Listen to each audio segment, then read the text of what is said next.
Listen. You smell something? Onto your butt. The battle of wits has begun. Take your sticking paws off me, finds a way. damn dirty ape! Hello there. This is Sparta! You're a wizard. Yes, they deserve this. I hope they burn in hell! Take a big step back and literally Fuck your own face! Do or do not. There is no Beetlejuice. You ever dance with the devil in the pale? I'm your huckleberry. Beetlejuice. Thinking what I'm thinking. Hallelujah! Aim for the bushes. Holy shit! That doesn't make sense. I believe the common denominator of the universe is not harmony, but chaos, hostility, and murder.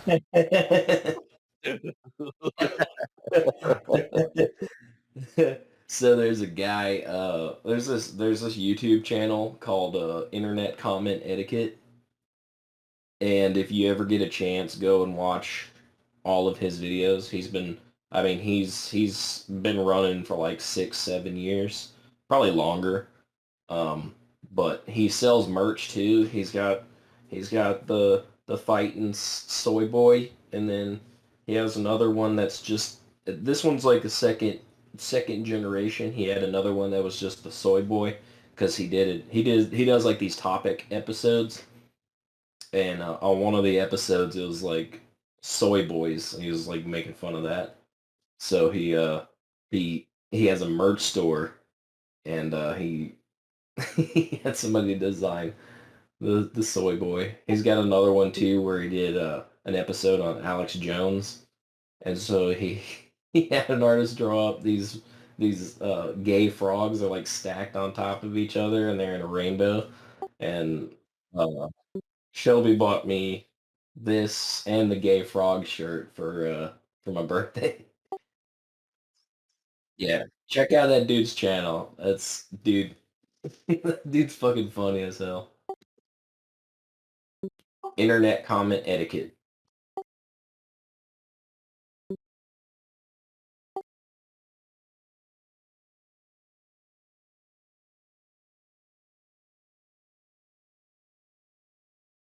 Yeah, go ahead and invite Craig Bot, stupid little bitch. That stupid fucker. Fucking bitch. Bitch ass bitch. Fucking bitch. Bitch ass bitch. Now recording. Yeah, no you ain't. Fail. Little bitch. And Craig Bot's like, I am recording. I'm always recording. I record Keith every time he fucking jerks off in his little man cave. Hey, not supposed to know about that. I know, because Craig Bot records you.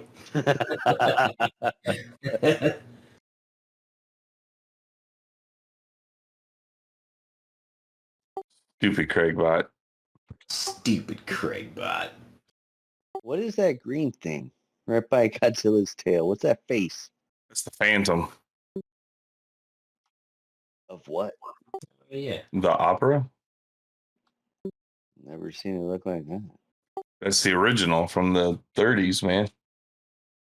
Oh. Look at the creature, the Invisible Man, Wolfman, Mummy, all that up there. All that. All right. All right. All right. Well, welcome to Pop Culture Kick. I am Nick Zilla.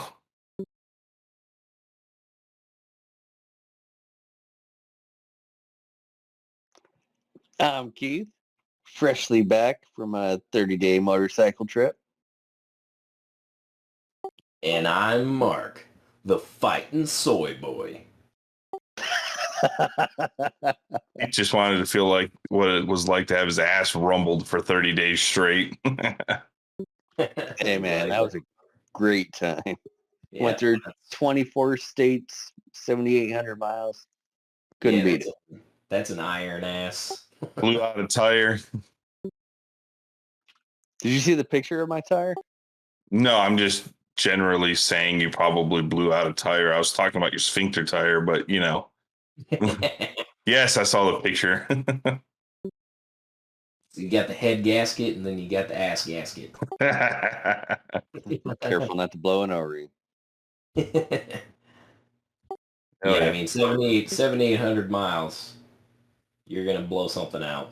Because y'all all were riding Harleys, so...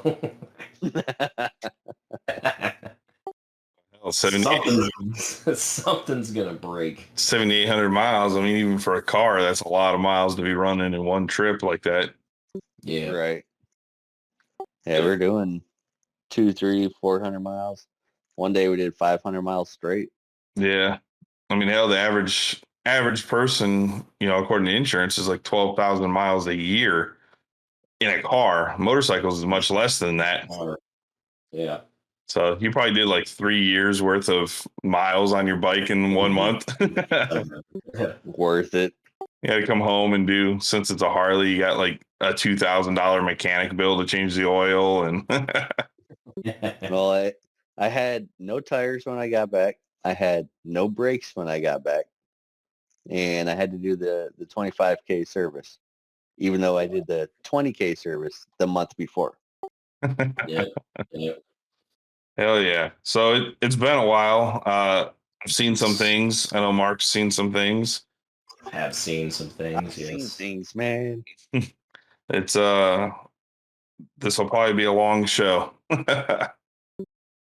So strap in and strap on. We already know Keith's ass is ready for it. It's already worn in. Yeah, so I'll start off. Has any of you guys watched Mad God yet? So I've been gone for a month. I have not paid attention to anything. No. Mark, what about you? Except for I one have thing not. that I'll bring up. I have not seen Mad God. Go ahead, Keith, tell your thing real quick. Clerks 3. The trailer? Yeah. There's a trailer out? Yeah, bro. Yeah, they just San Diego Comic-Con's going, so Kevin Smith dropped the trailer. No. I just saw that it was coming out. And then I looked it up just now, and there's a release date of September 13th. Yeah. I can't wait. Oh, I know. It's gonna be great. Well, if you want to do your screen, man, you can pull the trailer up. So, Yeah, we can do that. So for those who don't know, Kevin Smith wrote Clerks, the original Clerks, and 2 and 3. But the Randall character is based on him when he used to work at the what was the name of the shop? Quick Stop. So it's based on him and his life. That's the Randall character is the one you'll see him. He's the usually wearing a backwards hat. That's supposed to be Kevin Smith.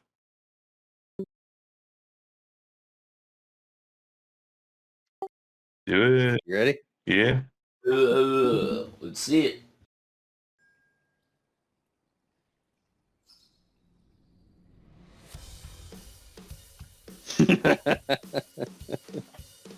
Damn, these guys are getting old. That's how we did it in the 90s, son. Can't catch my breath, man. Really? Should I try mouth stuff? Next to like a CBD THC Should I shop. try mouth stuff? Mr. Dante! I need an ambulance at the quick stop. Saved my life, man. Wish I had a life worth saving. What are you talking about? Sit around and watch the same movies over and over. I always thought you could have made a cool movie. You're right. I'm living on borrowed time. No more watching movies. I'm gonna make a movie! What's the movie gonna be about? It's about him working here. See, it's about him making Clerks. It's coming full circle. That's gonna be awesome. Here today. Ben Affleck. Bringing Affleck back. 3PO and R2D2. They've been here since the first movie, which was the last time they were cool. But they've been with the franchise so long, they still give them cameos and put them on the lunch boxes.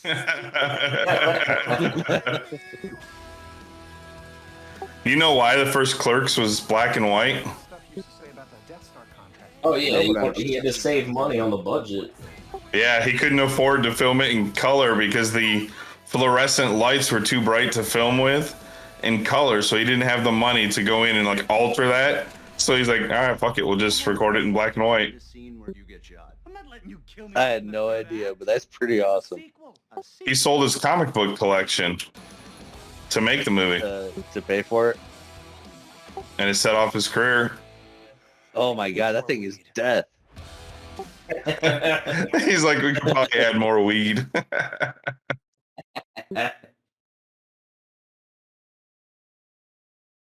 That blunt's longer Kill than you, arm. kill your stream there. There you go. Yeah, that looks like it's gonna be pretty awesome. No, I can't wait for that. So, Mad God is a movie that's taken like 20 something years to make. It's all stop motion. It's made by Phil Tippett, which did, he's famous for stop motion stuff. He did Jurassic Park.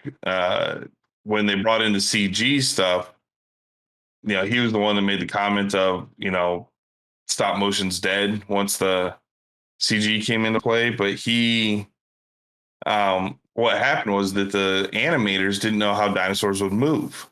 And so he made stop motions of all the CG stuff for the computers and the animators to be able to follow and recreate with CG graphics.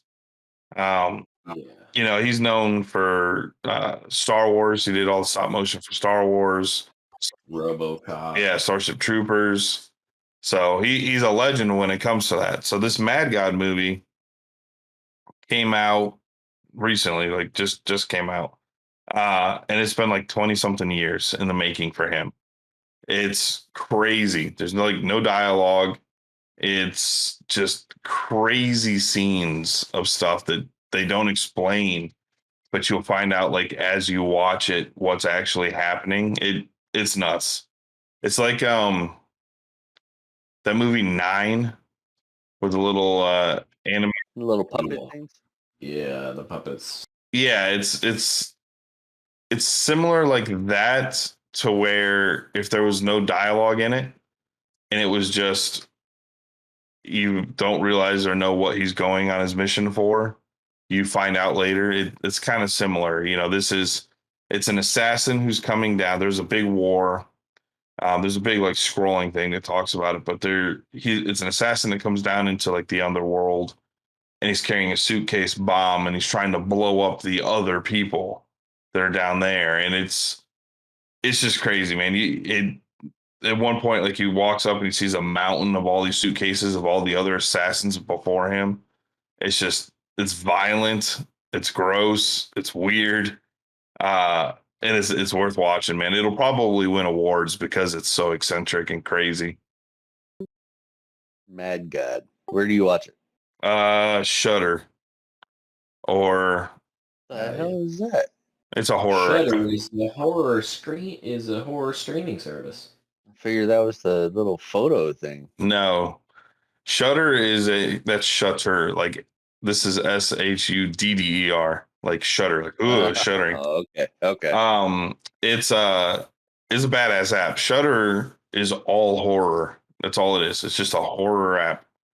Hey, we gonna get some kitty butthole today?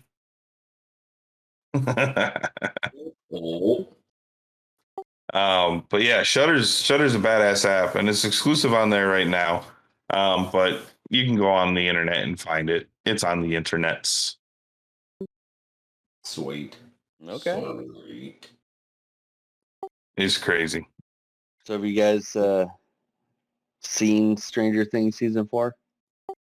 Indeed. Mark hasn't started it yet, or hasn't started Stranger Things yet, right?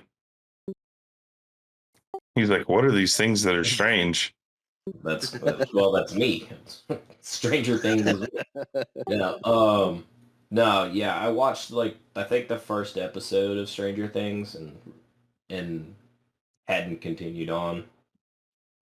At least not. At some point, I might. Was not interested. Okay, I got it.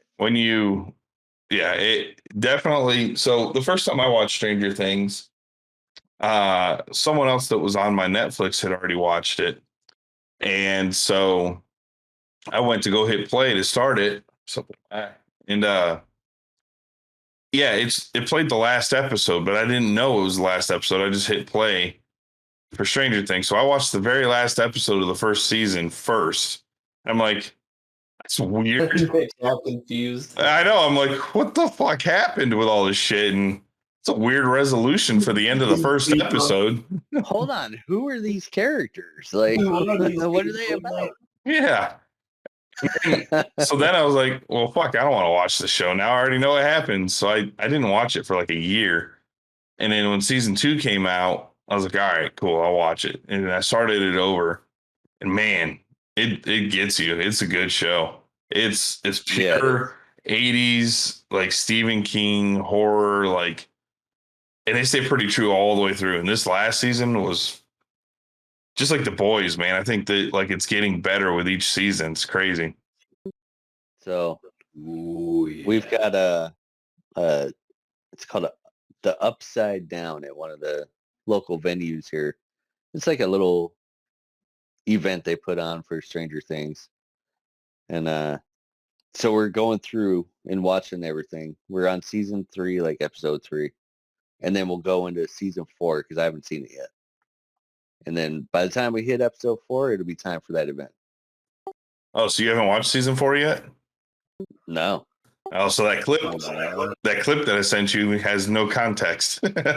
Has nothing. It's so fucking epic, dude. The Metallica clip.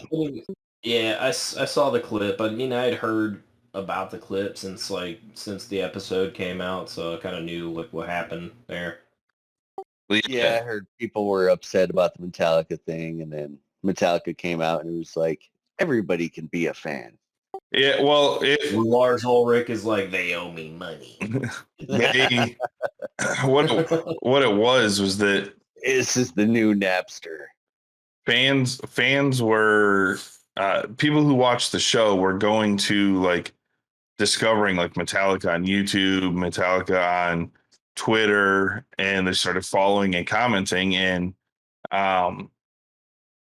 old school Metallica fans were like, I'm sorry, Metallica, for all these Stranger Things fans. I'm a true guy. And Metallica's like, dude, he's like, these people might find other songs that they like. This is a whole new generation who's being introduced to music that's 40 years old. Like, yeah. Gatekeepers. Yeah. So Metallica's like, no need to apologize. Like, that's exactly what we want. Right. As a matter of fact, like you guys, you gatekeepers, we don't want you guys as fans because like you're discouraging people to fucking listen to our music. Yeah. Like, what the fuck, dude? Exactly. And it is crazy, man. They like Metallica's like, no, we like that. We let them go listen to it. If they like that song, they might like Blackened. They might like, One or. Then they're gonna buy all our records and buy all our merch. It's Metallica. They're just gonna download them anyway. Yeah, and Lars will show up at their front door. Yeah. Did you listen to me on YouTube? Did you listen to me on YouTube? You owe me 32 cents. But that's not the. You owe me 32 100ths of a cent. That happens all the time, man. There was that one band that did. Only if you're on Spotify. There was the one band that did the music for the Hellblade trailer. Remember that, the Vikings one? Yeah. No, dude, Keith, pull up that Hellblade 2 trailer. This is freaking epic. But so when that came out, I was like, who is this? What is this? So I went to the YouTube channel to find out, and I found the name in the comments. And they're like, is Icelandic or something, Vikings. And in there was the same comments. Oh, let me guess. All these new people are coming here just because of the Hellblade 2 trailer. And, get out. You guys aren't true fans. It's like, well, how do you become a fan if you don't go discover it? Exactly. Like you hear a thing and then you seek it out. No, not Hellboy. Hellblade.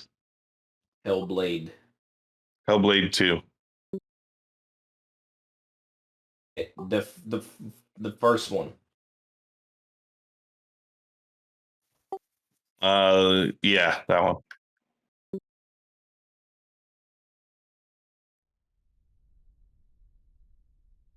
Oh, it's a game. I thought it was a movie. Nah, dude, the first game's fucking epic, dude. It's all about like mental like instability and shit. But it's all like violent Vikings. It's crazy. You play as Sinua, who's the main girl, and these voices are talking to her and stuff, and she's like going and attacking gods. It's kind of like a God of War's thing, but way better. I wouldn't say better. It's different how it is. It's not action packed like that is. This is more of a discovery. But this is that song.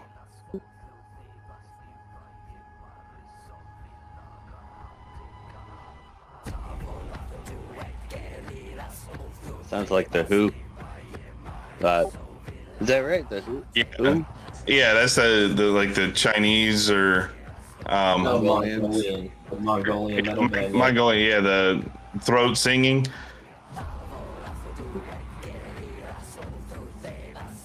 That's the main girl right there, the one that's singing.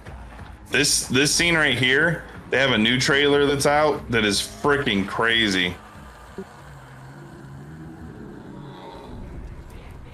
First game you can download right now on Game Pass, dude. It's crazy good.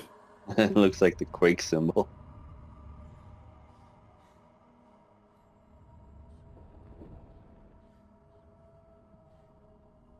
Noise. This game was made, the first one, by like 6 people or something like that, or 10 people. It's crazy. And it's like it's like one of the best looking and best like performing games. Well, that's how most games are made. Yeah, it was pretty badass. But so yeah, that song, like Heligs something, I can't remember the name of it, but they same thing that Metallica. It's all about gatekeepers and people saying, "Oh, you're just here because of this. You're not, you're not real fans." That's Yeah, and you can go. It's like Heilig or something, and you go online. There's a really popular video of this live show that they do. The live show is epic. It's like 14 minutes long too.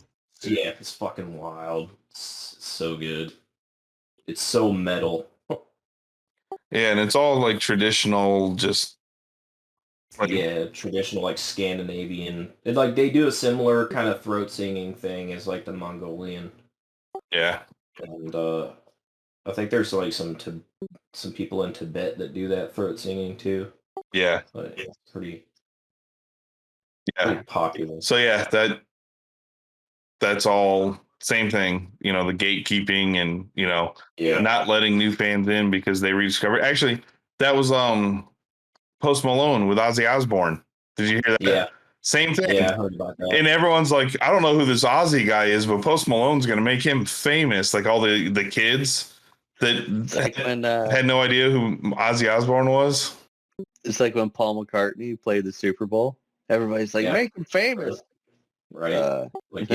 He's playing the Super Bowl. He's already famous. They don't bring like non-famous musicians to play the Super Bowl.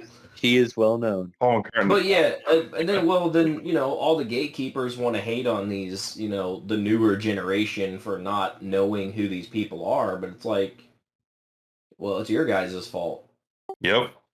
Like, hey, there's more kids who wear like Nirvana and AC/DC and all these Alice in Chains and all these shirts. And they can't even name you a song from it. They don't know what it is. They're wearing it because it's cool, and there's no problem with that. Like, you're still buying band merchandise. Like, people throw fits about that. Have you seen those? Like on YouTube, they'll go to them and be like, "Name 3 songs of this band." And, I know Jared Dines was doing that for a little while, where he would go and he would really, like, name 3 songs, but he wasn't like doing it as like a gatekeeping thing. He was doing it just kind of to be funny. Yeah. But yeah, there are other people. Asshole ones out there. Like. Yeah, there's other people out there that do that. Yeah, they're like trying to check your metal cred and shit. It's like, oh, you like Slayer? Name 3 songs. Like, who cares? If he thinks it's a badass shirt, let him wear the fucking shirt. Like, come on, man.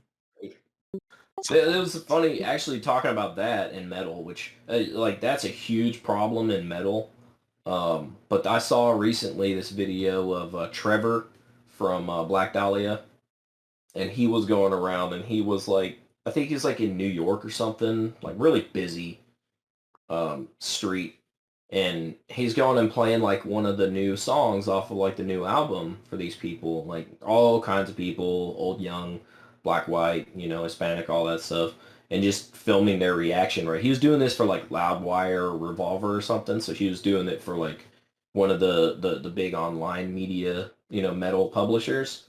And like he was so cool about it because like these people would be like, "Oh, this is kind of cool," People would be bobbing their heads and stuff, or some people would be like, "It's not for me," you know. But it showed like how like little of a gatekeeper Trevor was, rest in peace. How little of a gatekeeper he was because he's like, "Oh yeah, it's not your thing," or it's like, "Oh yeah, check this out," and then he'd be like, "Do you know who that is?" And like they're like, "No," it's like, "Oh, it's my band, Black Dahlia Murder," like. He was so cool about it, And instead of being like, "Oh, you don't know who this is," or like, "Oh, you don't like this," or or whatever, he was just like, just being a person, just being a human being, and just like, Right. and for the people that were like, "It's really not my thing," he's like, "Well, that's cool, man," You do you, boo boo. Yeah, and yeah, I mean, Nick, I have seen examples of like some of those videos where they're like kind of being dicks to these people. It's like, oh yeah, you got a Slayer shirt, name 3 And it Slayer makes songs. you They can't, which doesn't mean that they don't listen to Slayer, right? They just haven't memorized some fucking song titles. I couldn't tell you the names of almost That every and- song that's on my playlist right now. I couldn't. Yeah, exactly. I've got so many songs in there that I'm like, fuck yeah, this song rocks. I don't even know who half some of those bands are. I'm like, I don't know. Right? The song was Look, fucking man. good. Barely name the band, Most but of the it fucking time, rocks. Most of the time, I don't even listen to the words. I just jam into the music. Yeah. Exactly. It's people just need to calm down. Well, and then some of the songs, like Infant Annihilator's songs, are like, fucking like 7 words long for their fucking title. Yeah, it's I got a few songs that the title is full sentence. Yeah. Yeah, no, like Typo Negative, I think, didn't Typo Negative do like a whole album where there's like sentences for fucking songs and shit? So yeah, it's people just need to calm down, man. There's no reason to be getting upset about fanboys and people wanting to join that fandom. Like it's just Yeah, let them do it, man. They want If that turns a new generation on to Metallica and, 80s thrash metal and shit, then like by all means. and we see Metallica in a lot of movies and stuff. Like they in games. Like there's just a lot of They're the world's biggest metal band. yeah. Period. Yeah. Hands down. Ever. Like, I mean, what was it, like the Krampus intro or something, or Zombieland or something? Wasn't like one of those was also like From Whom the Bell Tolls? Zombieland. Yeah, I mean, there's just a lot of Metallica in pop culture in general. Like they just, you want a badass action scene, man? Throw on some Metallica. throw on Fuel. Yeah, every sporting event in the United States has fucking Fuel. Exactly. They have like a clip of Fuel that they play. Every game, it doesn't even matter. It could be like curling, and they're like, "Give me Fuel, give me fire, give me double time desire." Like, I don't know. I think everything has Master of Puppets. Yeah, that too. Yeah. Yeah, I mean, it's everywhere, dude. I mean, they are pop culture. I mean, they are ingrained in everything. Oh yeah, well, that was only 2 Metallica songs you could name. Poser. I know. Why don't you just go ride the lightning out of here? Right. It's like you were it's like going back to high school, in our era when, people were like, "Oh, you don't listen to this, you're a poser."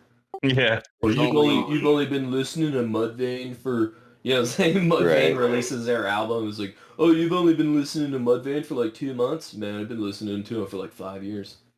You're a poser. I've been listening to them before they were famous. I listened to them before they were even a band. So actually, funny, Mudvayne's coming here in concert later this year. Yeah, Shelby and I are. Yeah, you guys got tickets. I think It's Rob Zombie and Mudvayne, I believe. Yeah, Well, I Rob wanna go. Zombie, Mudvayne, Static X, and Power Man 5000. So Rob Zombie's going on the road with his brother again. I want to go. Sherry. Probably gonna introduce Jess to them. What? What? A Mudvayne? Yeah, Power Man 5000. Everybody. Oh, She doesn't listen to that type of music. Well, Rob Zombie is a Although- good one. although- Rob Zombie is a good band to She does start have out on. Avenged Sevenfold on her playlist. Nice. a commercial No, of Rob her. Zombie is a good first metal concert because, his songs are really, really popular. Really, Puts on a good show. The too. theatrics. yeah. Awesome showman, yeah. That new video. Did you guys both watch that? Holy Yeah. shit, man. Oh, that was crazy, dude. Especially near the end where all the people are like throwing up and doing it, the cartoons. I was like, oh God. Smoking Speaking of metal, back to games. Did Nick? I know you watched the Bethesda Microsoft showcase. Keith, did you get a chance to see it?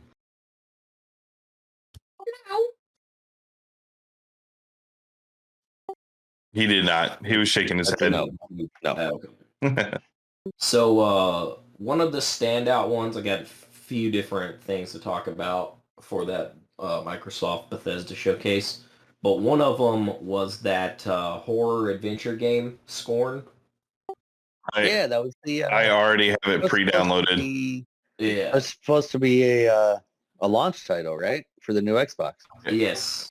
Yeah, it's a body horror Geiger-esque style shooter. Yeah.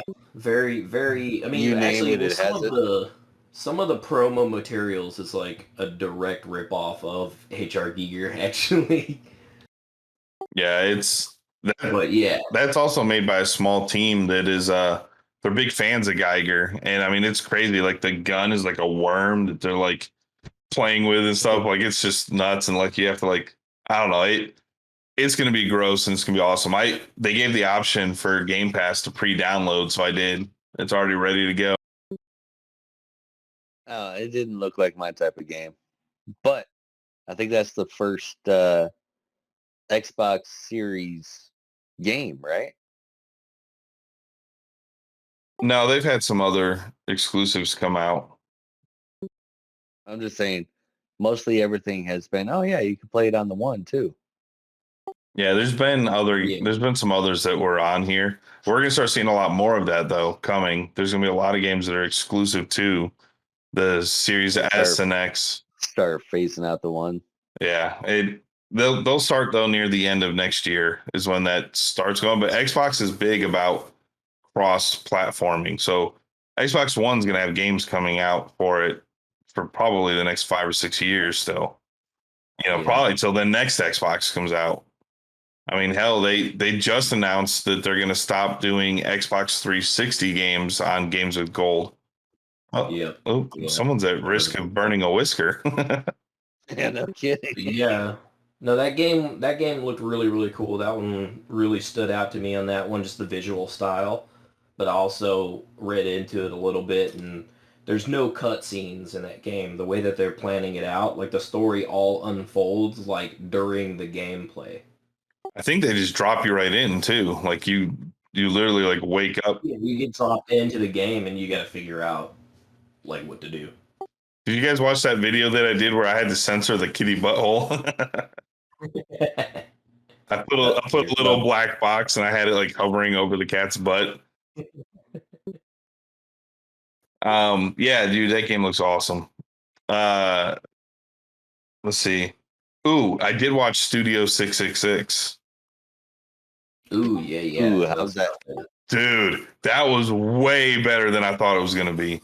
Way like it's violent. I mean, it's a hard R for sure. I mean, they're dropping the F-bomb left and right. David Grohl's got a potty mouth, man. The cat's like trying to burn his tail. Whatever it is, he's trying to heat his butthole. Yeah, dude. It's gonna be if he farts in that candle, dude. You're just gonna see Oh, it. Tail. Oh, it almost dude, happened. that looks like a spark on his butt right there. Man, it smells so bad. I think something burned. I saw the It singed tail. a couple hairs, dude. I saw it. We'll have to play that video back. I'll highlight it. It smells so. I saw the butt get on fire. Nasty. But yeah, dude, Studio 666 was brutal, man. I was, like I said, I was not expecting it to be. It was like Evil Dead.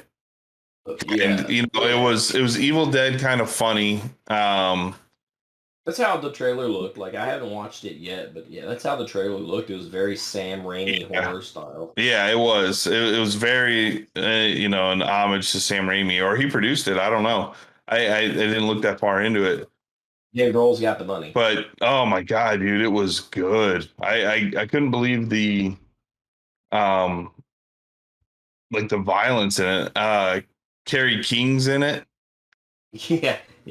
I heard about that. There's a few cameos in there. Dude, Carrie King was one of them. Carrie King's death was great.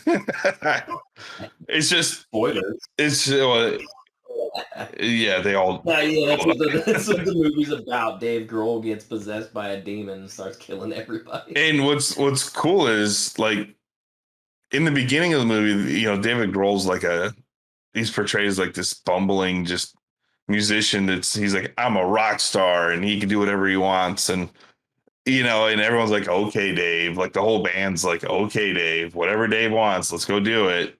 You know, and it was funny, man. It was really good the way they did it. And like in the trailer where he's sitting there, he's playing the song, he's like, yeah. And he's like, this is gonna be great for our 10th album. This sounds so good. And you're like, yeah, you've done that 20 years you ago. wrote that 20 years ago. He's like, fuck. And then he's like, all right, what about this one? And he starts playing another one. Yeah.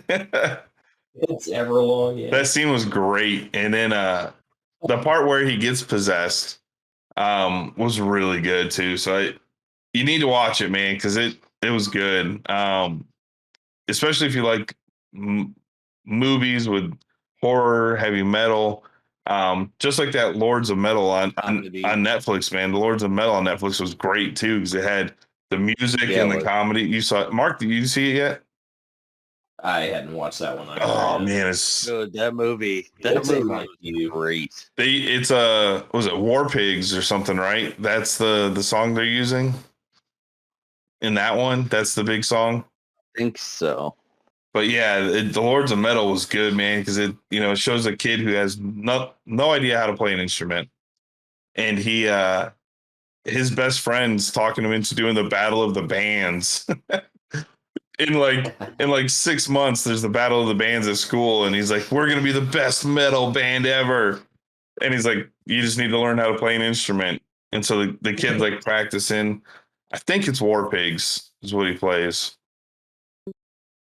And it turns into a badass music montage. But yeah, dude. Kind of reminds me of in high school when remember that band Psycho Sick? Yeah, I remember those guys. I they had me like in the band. I was like in the band for like 2 days until they figured out that I didn't have a drum set, didn't know how to play the drums. Yeah, you could be our drummer. Hell yeah. Do you even own drums? No, I'm poor. Drums are expensive. You mean the band doesn't provide the instrument? That's right. Doesn't provide the instrument or the skill to play it. Good. Damn. So yeah, I watched that. That was really good. Really impressed. I'd watch that again just because I'm sure I missed a lot of other because there's so many like little hints and stuff to different things. Like David Grohl's obsessed with ranch. So I don't know if that's like an inside joke or something, but like as he gets takeout food, they're like, did you remember the ranch? And the guy's like, yep. And it's like one of those little like serving cup things. And he's like, what the fuck is that? And so like the next time he orders food, the guy brings like a gallon of ranch. He's like, I remember David Grohl. So yeah. Yeah, so the end credit scene is War Pigs. Okay, that's what I thought it was. Yeah, that was a badass movie. Way better than I thought it was going to be too. That's Lords of Metal on Netflix. If you still have a subscription to Netflix, go and watch it. Yeah, they've taken a hit. Yeah, they're taking a lot of L's. They've got good content. They just need to change their operating model a little bit better. I do like the fact that they're like, if any of this triggers you or makes you upset, you could leave.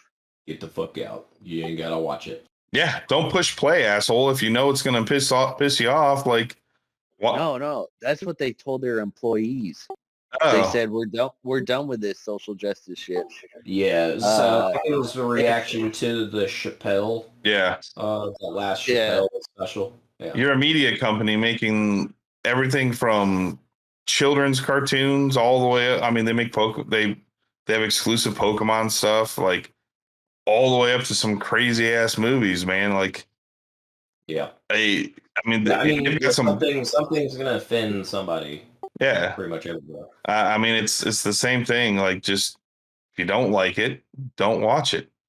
And if you don't like it and you watch it, then don't complain about it. Fault. Yeah, like don't try to burn the company or the people that made it. It just let it go, man.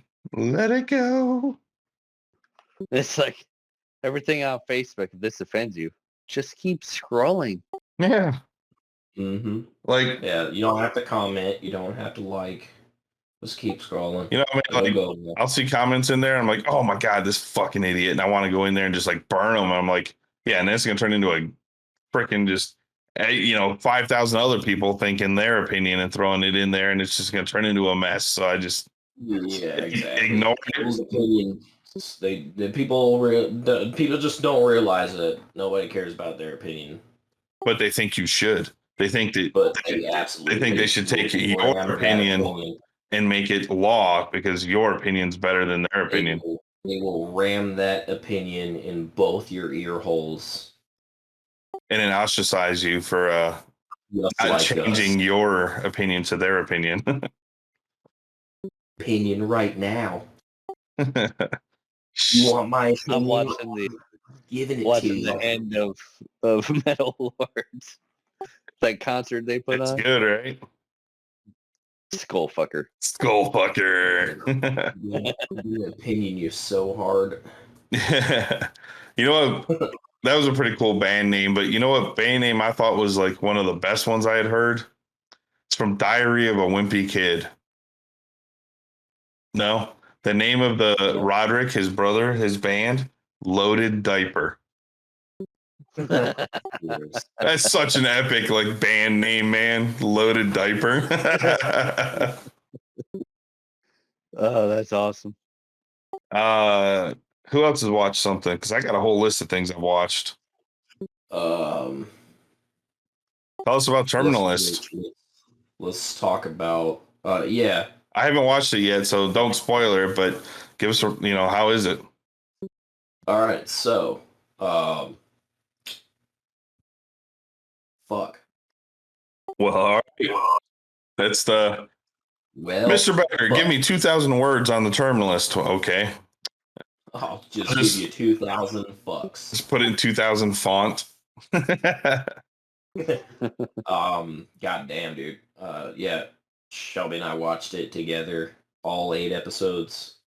They're about an hour a piece. It's about 8 hours worth of content, and holy shit. So very well done visually, cinematography, all that. Great work. Great work for Anthony Fuqua. I mean, goddamn. Holy shit. That fucking show, like it was really good about keeping tension. It is very, very tense, very heavy, real heavy series. Well, I mean, a lot of his other stuff has got that too, man, where it's just like, the pressure just keeps building and building and building. Yeah, I mean, and the pressure ramps up as the season goes along too. Like, it's really good about that, and tonally, keeping that going for 8 1-hour episodes. So you got 8 hours of that. It's really really hard to do, and they pulled it off really well. Man, it's a challenging watch. It was really really challenging for me to get through that. Not in a bad way, but just in the heaviness and in the tension. You're on the edge of your seat for most of the time. There's not a whole lot of scenes where it's like where it like breaks any sort of tension. It's building and building and building. The acting was great. It was fantastic. I think Nick, I think you had said something about, people may not want to watch it because Chris Pratt has been doing so much. He's been working himself, Yeah, he comes too out. thin. Yeah, he comes out with a lot of major projects. Like it seems like every 3 months there's a Chris Pratt something out, and so people are getting like burned out by him. This is he is able to carry this show as the principal actor, as a principal character. And I know he said it was like one of his top. Like he shows his impressed with it. Good. Yeah, he shows his acting ability really comes out in this show. He did a great job playing James Reese. I know critically it's been getting really good reviews, and user reviews have been real good, and it's about I can't remember. He's ex-military, right? And he has to go. Well, tell me about it. What is it? Okay, so yeah, just a brief synopsis of it. His platoon, he was there. His platoon got killed in an operation in Syria. He ended up during that operation. He was there. He ended up hitting his head in the tunnels that they're there, and that whole sequence of that operation was really really well done. I mean, it pretty fucking accurate. Like they had several SEAL advisors on the show and stuff like that were like, that guy would do that. And Jared Shaw, who plays the buddy Boozer, also was there in that scene too. And he was talking on another podcast, on Jack Carr's podcast, actually, the author of the Terminal List of those books. He would talk about actually doing that specific scene, and he was like, yeah, don't want to misquote him or anything like that, and so just kind of paraphrase it, but he was like, yeah, I mean, I saw a buddy, go down, and I was in the moment, and it was, I'm like pulling him, and so very accurate, and also just very, very heavy, intense, even in that scene. So he hits his head, he gets a concussion. And so after this operation, him and Boozer, Jared's character, are the only two that make it out of that operation. The only two SEALs that make it out. So he gets back, and he's right away they start to question the events, how the events unfolded, who did what happened when, and all this stuff. And one of the things that Anthony Fuqua is like known for doing is for showing, visually showing like, people's mental state visually, and that he used that here in this series, especially the first episode, the unreliable narrator, right? You're wondering what's going on while Reese is also, trying to remember what happened, and he's not sure, we're not sure, who did what the series of events were and all that stuff, and what possibly his brain, may have been miswired or something. So he basically has PTSD and traumatic brain injury from this operation. So he's questioning himself, his command is questioning himself, and then things start to happen that really roll the plot along, that get him, that pushes him into starting this list.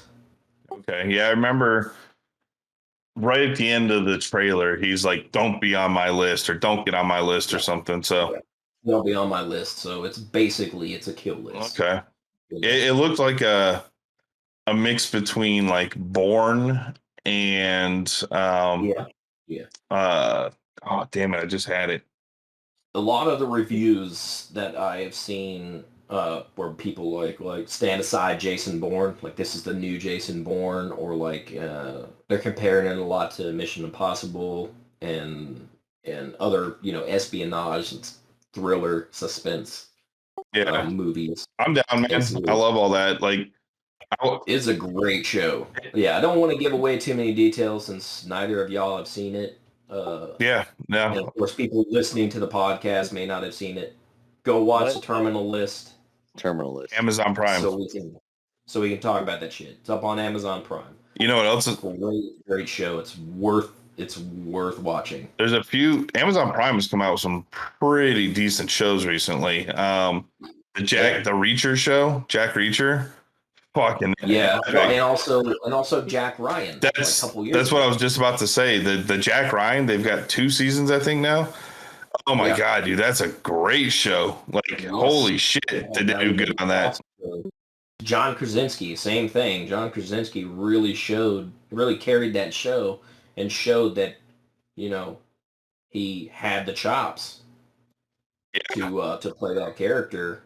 And Jack Ryan especially, like, this is a well-known character in films, right? Jack Ryan's been played by Films and books.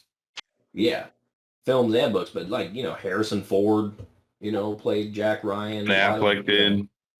Yeah, a lot of people played that. So like, people were, I don't know if people were kind of skittish about John Krasinski going in and taking that role, but he definitely took that role and made it his own and really did well at it. Well, I watched both seasons of that too. Yeah, and what was cool is the Jack Ryan show was almost like a prequel to the other stuff, right? Because this is like when he first came in and started and got into that. Yeah, because he was still like an analyst. He wasn't like a field agent. Yeah, and then in the other ones, Clear and Present Danger and Some of All Fears and all. Some of All Fears is a great movie. That one, like, that gets missed. That gets missed all the time. But I think that was it Liev Schreiber or whatever. Who's the guy that plays the spy in that? That goes in this. And Affleck. No. The one that sneaks in, to the Russian place. Oh, I always felt like that was a. They could have made that Sam Fisher, like from Splinter Cell, because he's all decked out in the black and he's got the equipment and he sneaks into the Russian facility, and that's where he sees the spray paint or whatever of the. I believe that was him that realizes that the bombs were in like a soda machine. So Jack Ryan as a character has always been really good. And yeah, that John Krasinski one, fucking go watch that show, dude.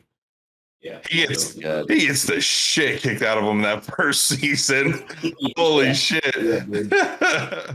He does, exactly. And it's going from him being an analyst and he doesn't know what to do in the field. Exactly. And in the second season, you can tell he's a little bit more smarter about things and doesn't make mistakes as much. So yeah, that was really good, man. And so I'm excited to see Terminalist because, like I said, Amazon's been coming out with some good shit. And that Jack Reacher show is one of my top shows this year. Like, you want to see a 6'8", 6'9" fucking behemoth dude, like, just haven't watched Reacher yet, but it's on the list. He walks in and he just fucking it's on my list. Punches and you want to be on my list. He punches through the window, grabs that dude, and just like curb stomps his ass. Like, it's just fucking cool, dude. Yeah. Speaking of Amazon Prime, then let's go ahead and talk about the elephant in the room on Amazon Prime. It's The Boys. Keith, have you finished The Boys yet? No, I have not. We've actually been and we rewatched Jurassic Park 1, 2, and 3. We can't find the is it the Lost World, the one with bro, I've got him on my Voodoo, bro. Okay. Yeah, so we've been rewatching them so we can watch the new one. Okay. And then we watched Top Gun 2, so we can watch Oh, it. dude, I watched Top Gun 2 as well. We'll get to Yeah, I haven't seen the new We'll one. get. I haven't seen the new one. Okay. We talked about that in our last podcast, didn't we, Nick? I just saw it, so I hadn't seen it yet. You hadn't seen it yet either. Okay. You we talked were- about it. On You were going to go see it on a date with Shelby, but so I did watch Top Gun 1 again with Jen before we went and saw part 2. And like the whole movie, I'm like, yeah, fucking meta. Like just it's just such an epic fucking movie, man. That music starts going, F-14 start flying. You're in the danger zone. You're in the danger zone. Lada! What? Danger zone! All right. Well, yeah. So when you see Top Gun 2, we'll have to talk about that also. Dude, it's so good. Right. They're actually toying with they weren't gonna really do a part 3. But the damn it, what's his name that plays Rooster? Can't think of his name. Rooster. You mean Goose? Rooster. Kind of. Talk to me. Kind of. What's his name? He plays Goose's son. Yeah, the name escapes me right now, but yeah, I mean he's like he's the new Maverick. You guys are both sitting at computers. You can I Google. don't know how to use this thing. Yeah, I'm screen recording, so I can't type that shit. Hold on. I got an easy way to do this. Hold on. Hold on. Hey, Jen. And Jay is the guy that plays the thing. Who's the guy? Miles Teller. There you go. Miles Teller, right? I knew that I would fucking know it. I knew that Jen would know that name because she went just for that scene, and then she ended up actually liking the movie. Miles Teller was saying. So Miles Teller was talking with Tom Cruise about doing another one. He absolutely loved it. Which what actor wouldn't, right? It's like one of the largest movies in the world right now. I mean, it's huge. Yeah. It looks like it's about to make Tom Cruise like almost $100 million. Yeah, and it's Tom Cruise's biggest movie, like by far. Yeah. So, don't forget it's also the Navy's biggest movie. They're toying like Tom Cruise's take is gonna be around $100 million after everything is all said and done. Yeah, and he takes 10% of like what Paramount is taking. Yeah, so it's a massive movie. It's a good movie. And Miles Teller did amazing in it. Like they all did amazing. Yeah. Without giving spoilers to it, like straight up, like Jen had a tear in her eye for a particular scene, and I won't tell you what it is, but you know. But the acting in it, like, because the acting in the first one wasn't really there. They were all young, you know. Val Kilmer didn't want to be in the first one, you know, and all this stuff. So the first Top Gun didn't have the best of acting. It was just a straight action guy movie, you know. Well, it was a straight Navy propaganda. Like it's literally like a Navy propaganda film. This one, the acting and the emotion in it was pretty strong between Miles Teller and you know, Tom Cruise, and it just man, it was such a good fucking movie. Like I want to go see it again. Yeah, it was great. The acting was phenomenal. The sequences in the jets, the flying sequences and all that stuff were fucking a lot of money for that shit because they get real jets. Yeah, like they contract the Navy. Maybe want to borrow some real jets and shit. And they did in the first one. It's great. Remember the first one? They're like, "Hey, we need a shot of a missile," and the Navy's like, "For X amount of dollars, we'll let you fire 3 missiles or something like that, or 2 missiles." Yeah. So they really well. I know the Navy also kind of put into the budget of both the films too. Well, yeah, because they bought into it also. Their recruiting's going to go up. Yeah. Well, that they had recruiters at some of the. That's a huge propaganda movie. Movie theaters. Yeah. Hell yeah. I mean, war movies in general usually get people pumped up for stuff like that. Yeah. But Top Gun, fuck, man, I was not expecting. Now I understand. So this movie was done a long time ago. Like it was set to come out in like 2020 or 2021 or something like that. And Tom Cruise was like, no movie of mine is going to go to streaming. It ain't happening. That movie it's too expensive to make. And even Paramount was like, it's too expensive. That shit is not going to Paramount Plus. That's a theater movie. Just put it on the back burner until theaters open up. Then we saw Spider-Man. We saw all these other movies start making all this money in theaters, and theaters are open again. So they're like, all right, let's drop that shit. And fuck, they took their dick out. Well, they took their even, baby fist dick, and they said, bam, give me that money. Because And they what was it? The Zack Snyder cut went straight to the HBO, right? yeah, and that made them a lot of money. That's actually about to release on streaming now. I'm sorry, not streaming, digital. So right now, the only ways to get the Zack Snyder cut is buy the Blu-ray in the store, which does not come with a digital version, or watch it on HBO Max. And then people are excited though, because now they're gonna be able to buy a digital version of it, so they can download it, watch it offline, stuff like that.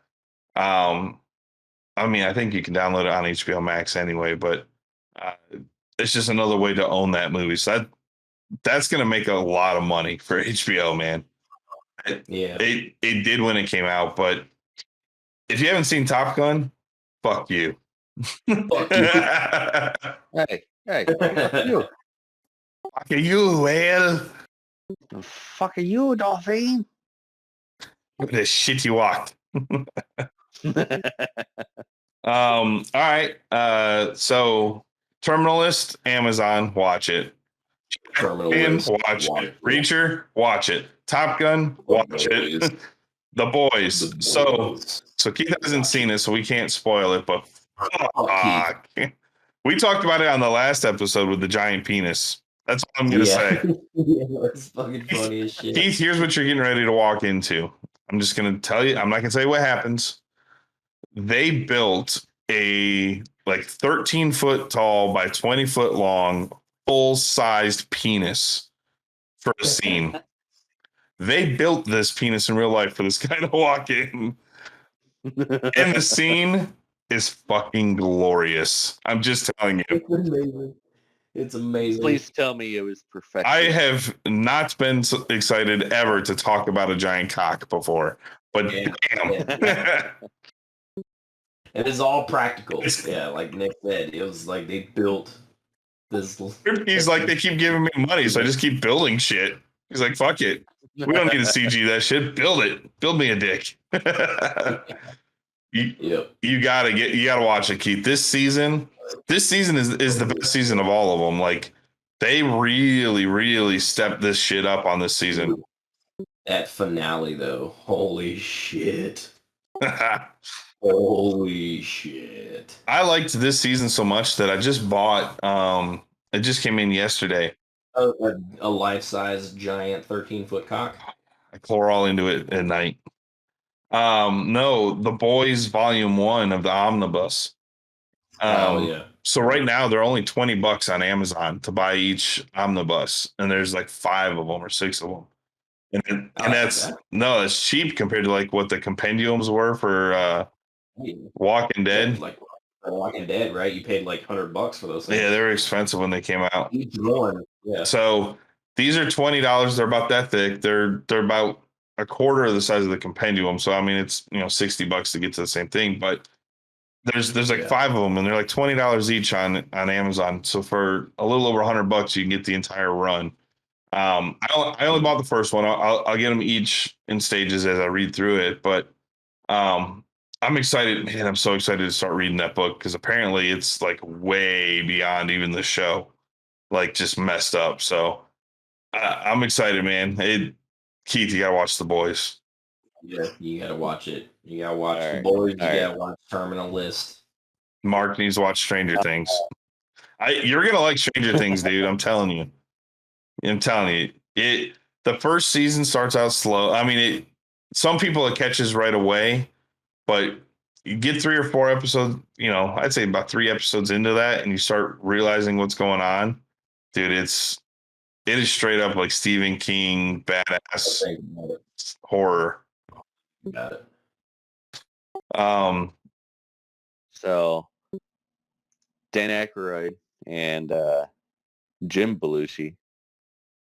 Did you see they're performing at the first ever Blues Blues Brothers? Brothers. No, I didn't hear that. Tell me about it. Yeah, they're going to be performing there at the old Joliet prison. Okay. Love Aykroyd. So yeah, Love that's going to be Dan Aykroyd. Love John Belushi. You said Jim Belushi. Jim Belushi makes some cool stuff. I mean, he's good. He's been in some good stuff, but so there's a reason I said that. It says he will be Dan Aykroyd will be performing with Jim Belushi, John Belushi's brother, at the first ever Blues Brothers con. Yes. Give me shit about saying Jim. No. I was talking to Mark because Mark's like, I love John Belushi, and he's just staring at the camera, and he knows goddamn well that you said Jim Belushi.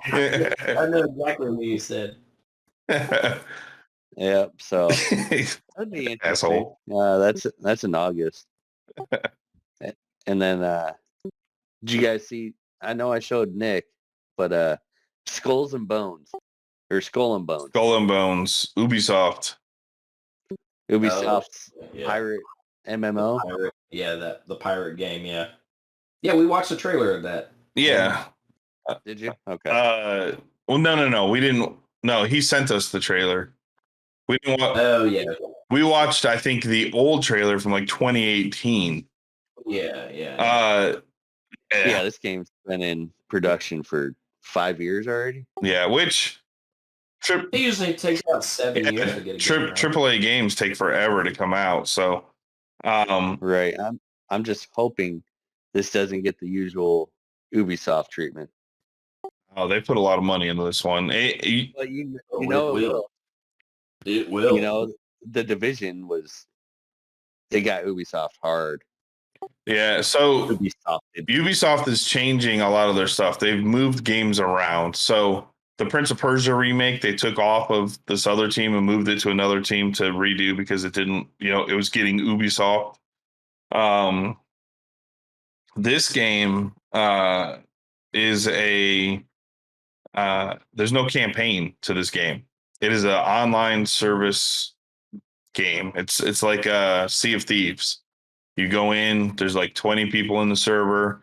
You can either join them or burn them, essentially. And you start off as a swamp rat, essentially, and you work your way up to like this empire. You're in a dinghy. Yeah. So it looks fun. The concept looks cool. We'll see how it does, because Sea of Thieves started out kind of rough because there's no content. There's nothing there. And now Sea of Thieves is just loaded with all this stuff that you can do. So it takes a long time. So I'm hoping that they've been adding content to Skull and Bones and getting that, obviously this one won't look cartoony like Sea of Thieves does, right? Because that's made by Rare. But yeah, it's there's a lot of games that seems like that's the new trend, though, is it kind of starts out sort of rough, and then the developers will, once the bad reviews come in, the developers will start adding more content to it and fixing it and stuff like that. I mean, that's what happened with like Fallout 76 or like No Man's Sky. Every fucking Battlefield game ever. That's what I was going to say. Fucking Battlefield game, yeah. Battlefield 2042 just came out with the 1.1 or whatever patch, which is a big quality of life patch. Man, the game feels so good now. That made the game. Oh my god, this better. Battlefield feels so good now. It's almost like they could have just like done that before releasing it. Or because this patch and all the stuff came out almost a year after the original release, just wait until the game is ready to drop. Well, yeah, said, yeah. Like, that's basically what I was saying. Yeah. You could have just released the game in that state instead of releasing it too early when it's broken. Every Battlefield 4 was like that. It was all fucked up for like a year. before it got really, really good. And now Battlefield 4 still today is just like their top game that's played. Yeah.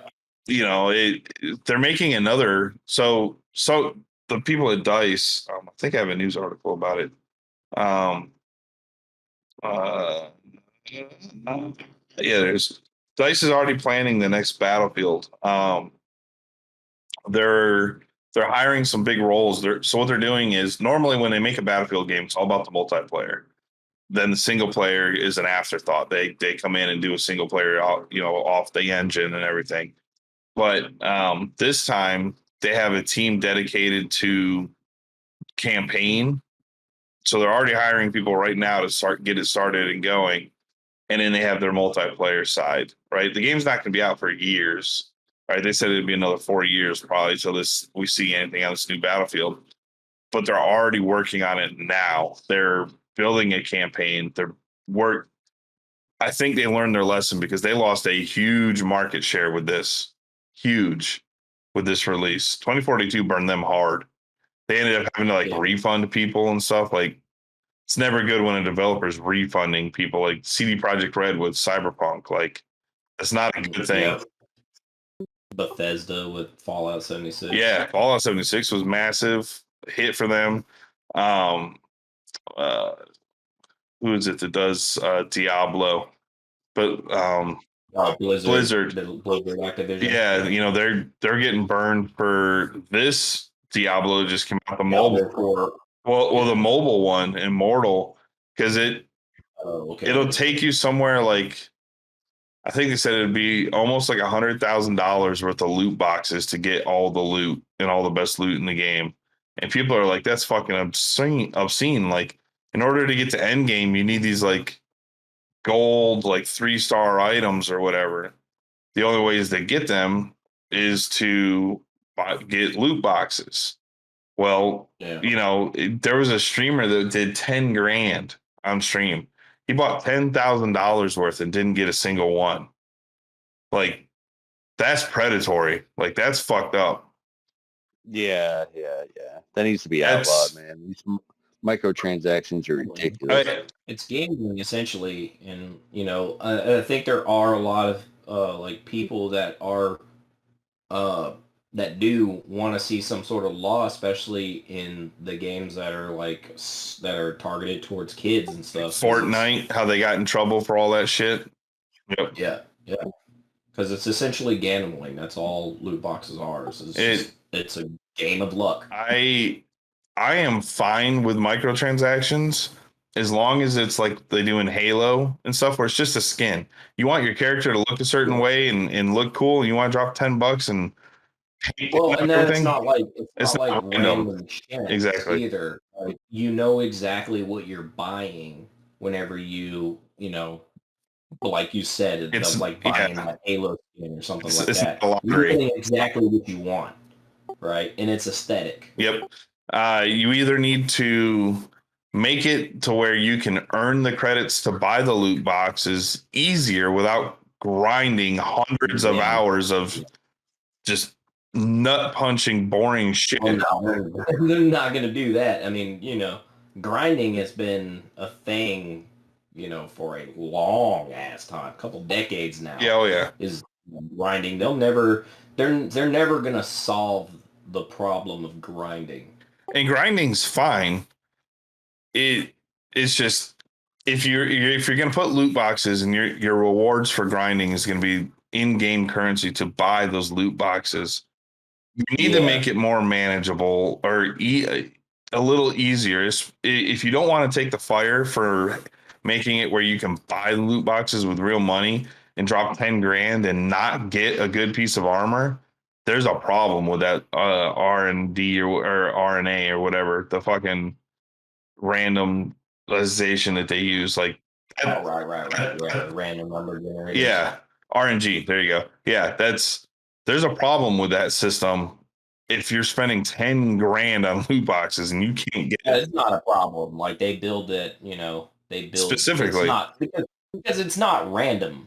That's what you got to understand. It's like they have these rule sets and all this stuff that this piece of gear only occurs .0000008% of the time. Like it's not even random. Like the random generator will spit out a random number, but it's got to go all through all these rules before it even does that. Exactly. Yeah, it's silly and it is predatory, and I think that stuff needs to go away. Like, just if you, for one, you shouldn't have the ability to pay to win in a game, Right. The pay to win model is definitely predatory. unless you build that into the game specifically, and you say the more, like, just put a disclaimer right on the screen: the more you pay, the more you win. Right?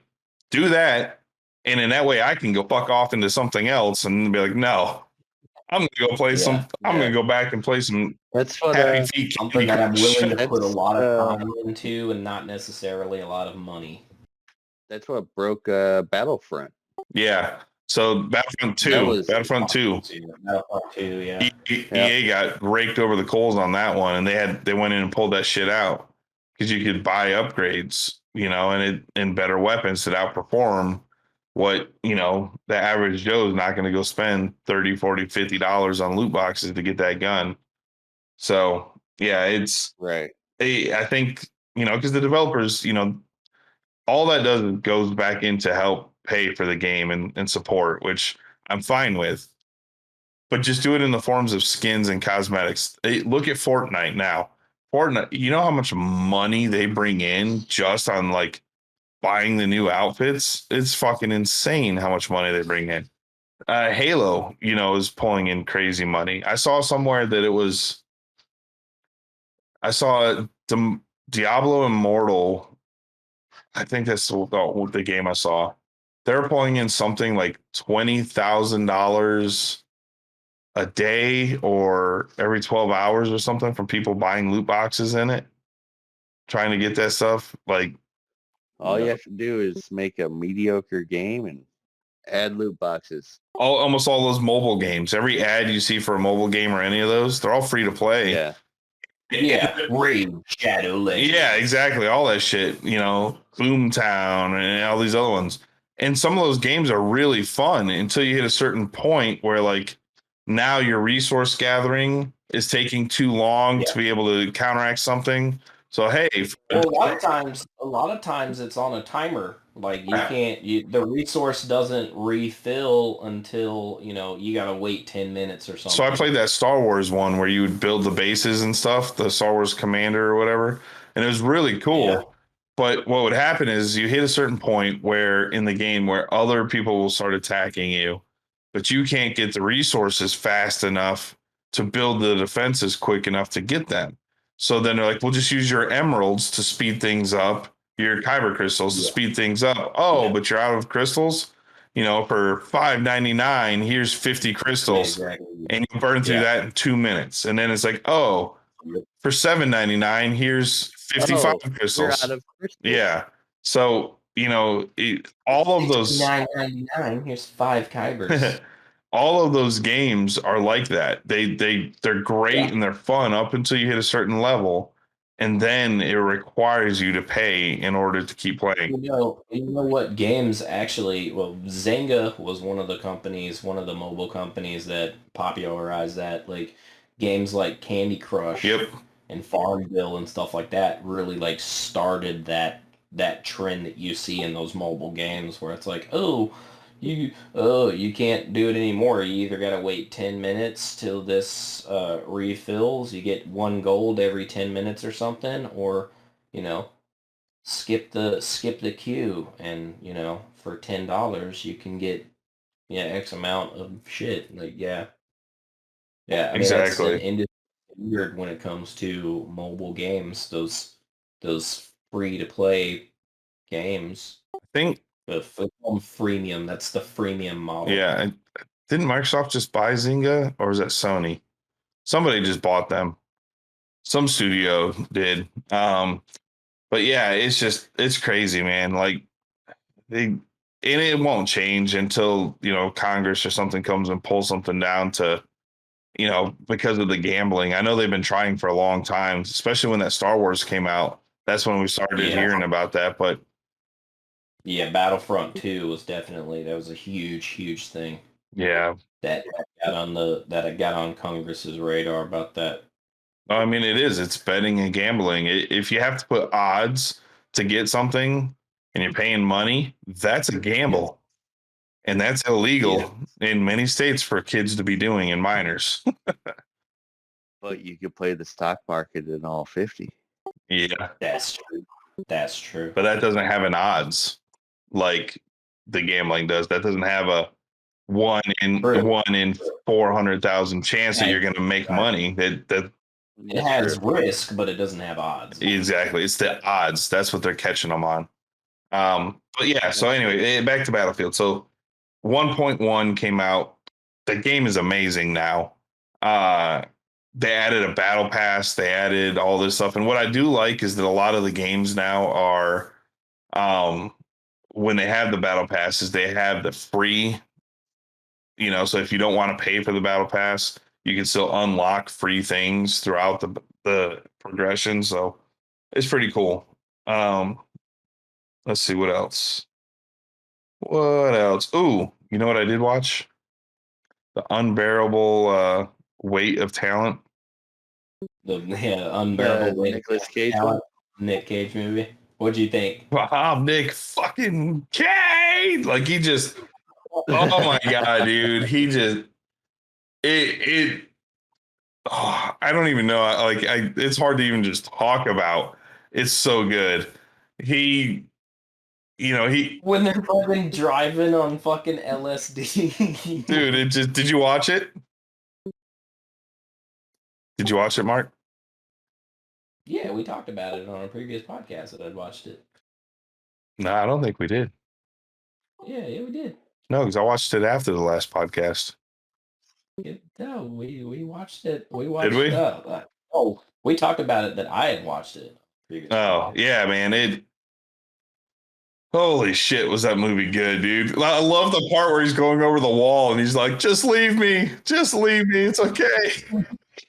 He gets down off the wall and he's like, "Oh man, we could have just walked around." He's like, "Oh, that's smart." Like it just all the little subtle things and just little Nick Cage things that are in that movie is so perfect. Like I love the shrine that Pedro Pascal's character had, he's like, "What's behind that door, Javi? I need to see what's behind the door." And he goes in there and he sees the wax figure and he's like, "It's grotesque. I'll give you 20 grand for it."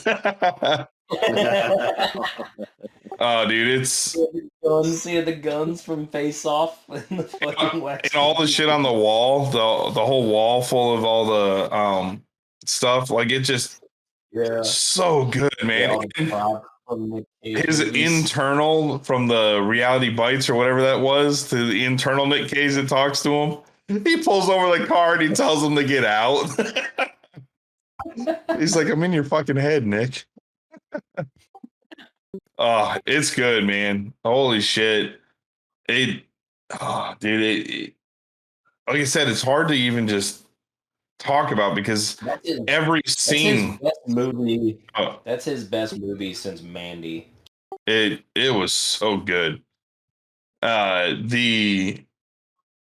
Just like all the little like cameos and the little hints at all of his other movies and all the different just like I said, the Nick Cageisms, like when he jumps off the cliff, and he's like, "Did you fucking know that was there?"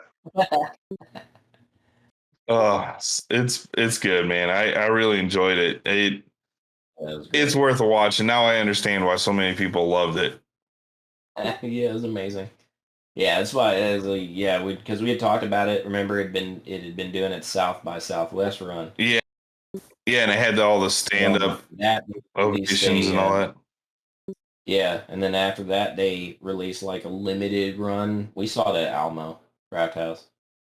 It's fucking awesome. Oh, dude, it's so funny. I was cracking up. I remember because I had the face thing and the mask. You had the Nick Cage mask? Yeah. Yeah, you don't remember that? Like you pulled that out? Yeah, I remember that now. So yeah, I saw that. That was good. I did watch. There you go. We're joined by Nicolas Cage. Yeah. Hey guys. I watched Doctor Strange 2 on Disney Plus, The Multiverse of Madness. Multiverse of Madness. Yeah, So let's talk about what Marvel's doing, because I haven't seen Multiverse of Madness, but it's suffering what a lot of what a lot of people thought was going to happen after the end of Endgame and all this stuff, and it's suffering this thing. You know, when you don't have your regular moviegoer is really going to suffer when it comes to these movies, because if you're not watching the Disney Plus series, the Disney Plus Marvel series, the MCU series, there's a lot of things that you're not going to get in the movies, and that's kind of that's going to be a detriment to exactly. to Disney and Marvel, because you have, what was WandaVision? WandaVision was like 8 episodes, right? So it was like another 8 hours of content that you had to go through to understand some of the things that go on in Multiverse of Madness, right? Because like Scarlet Witch is like going back to being bad again, like she was in WandaVision.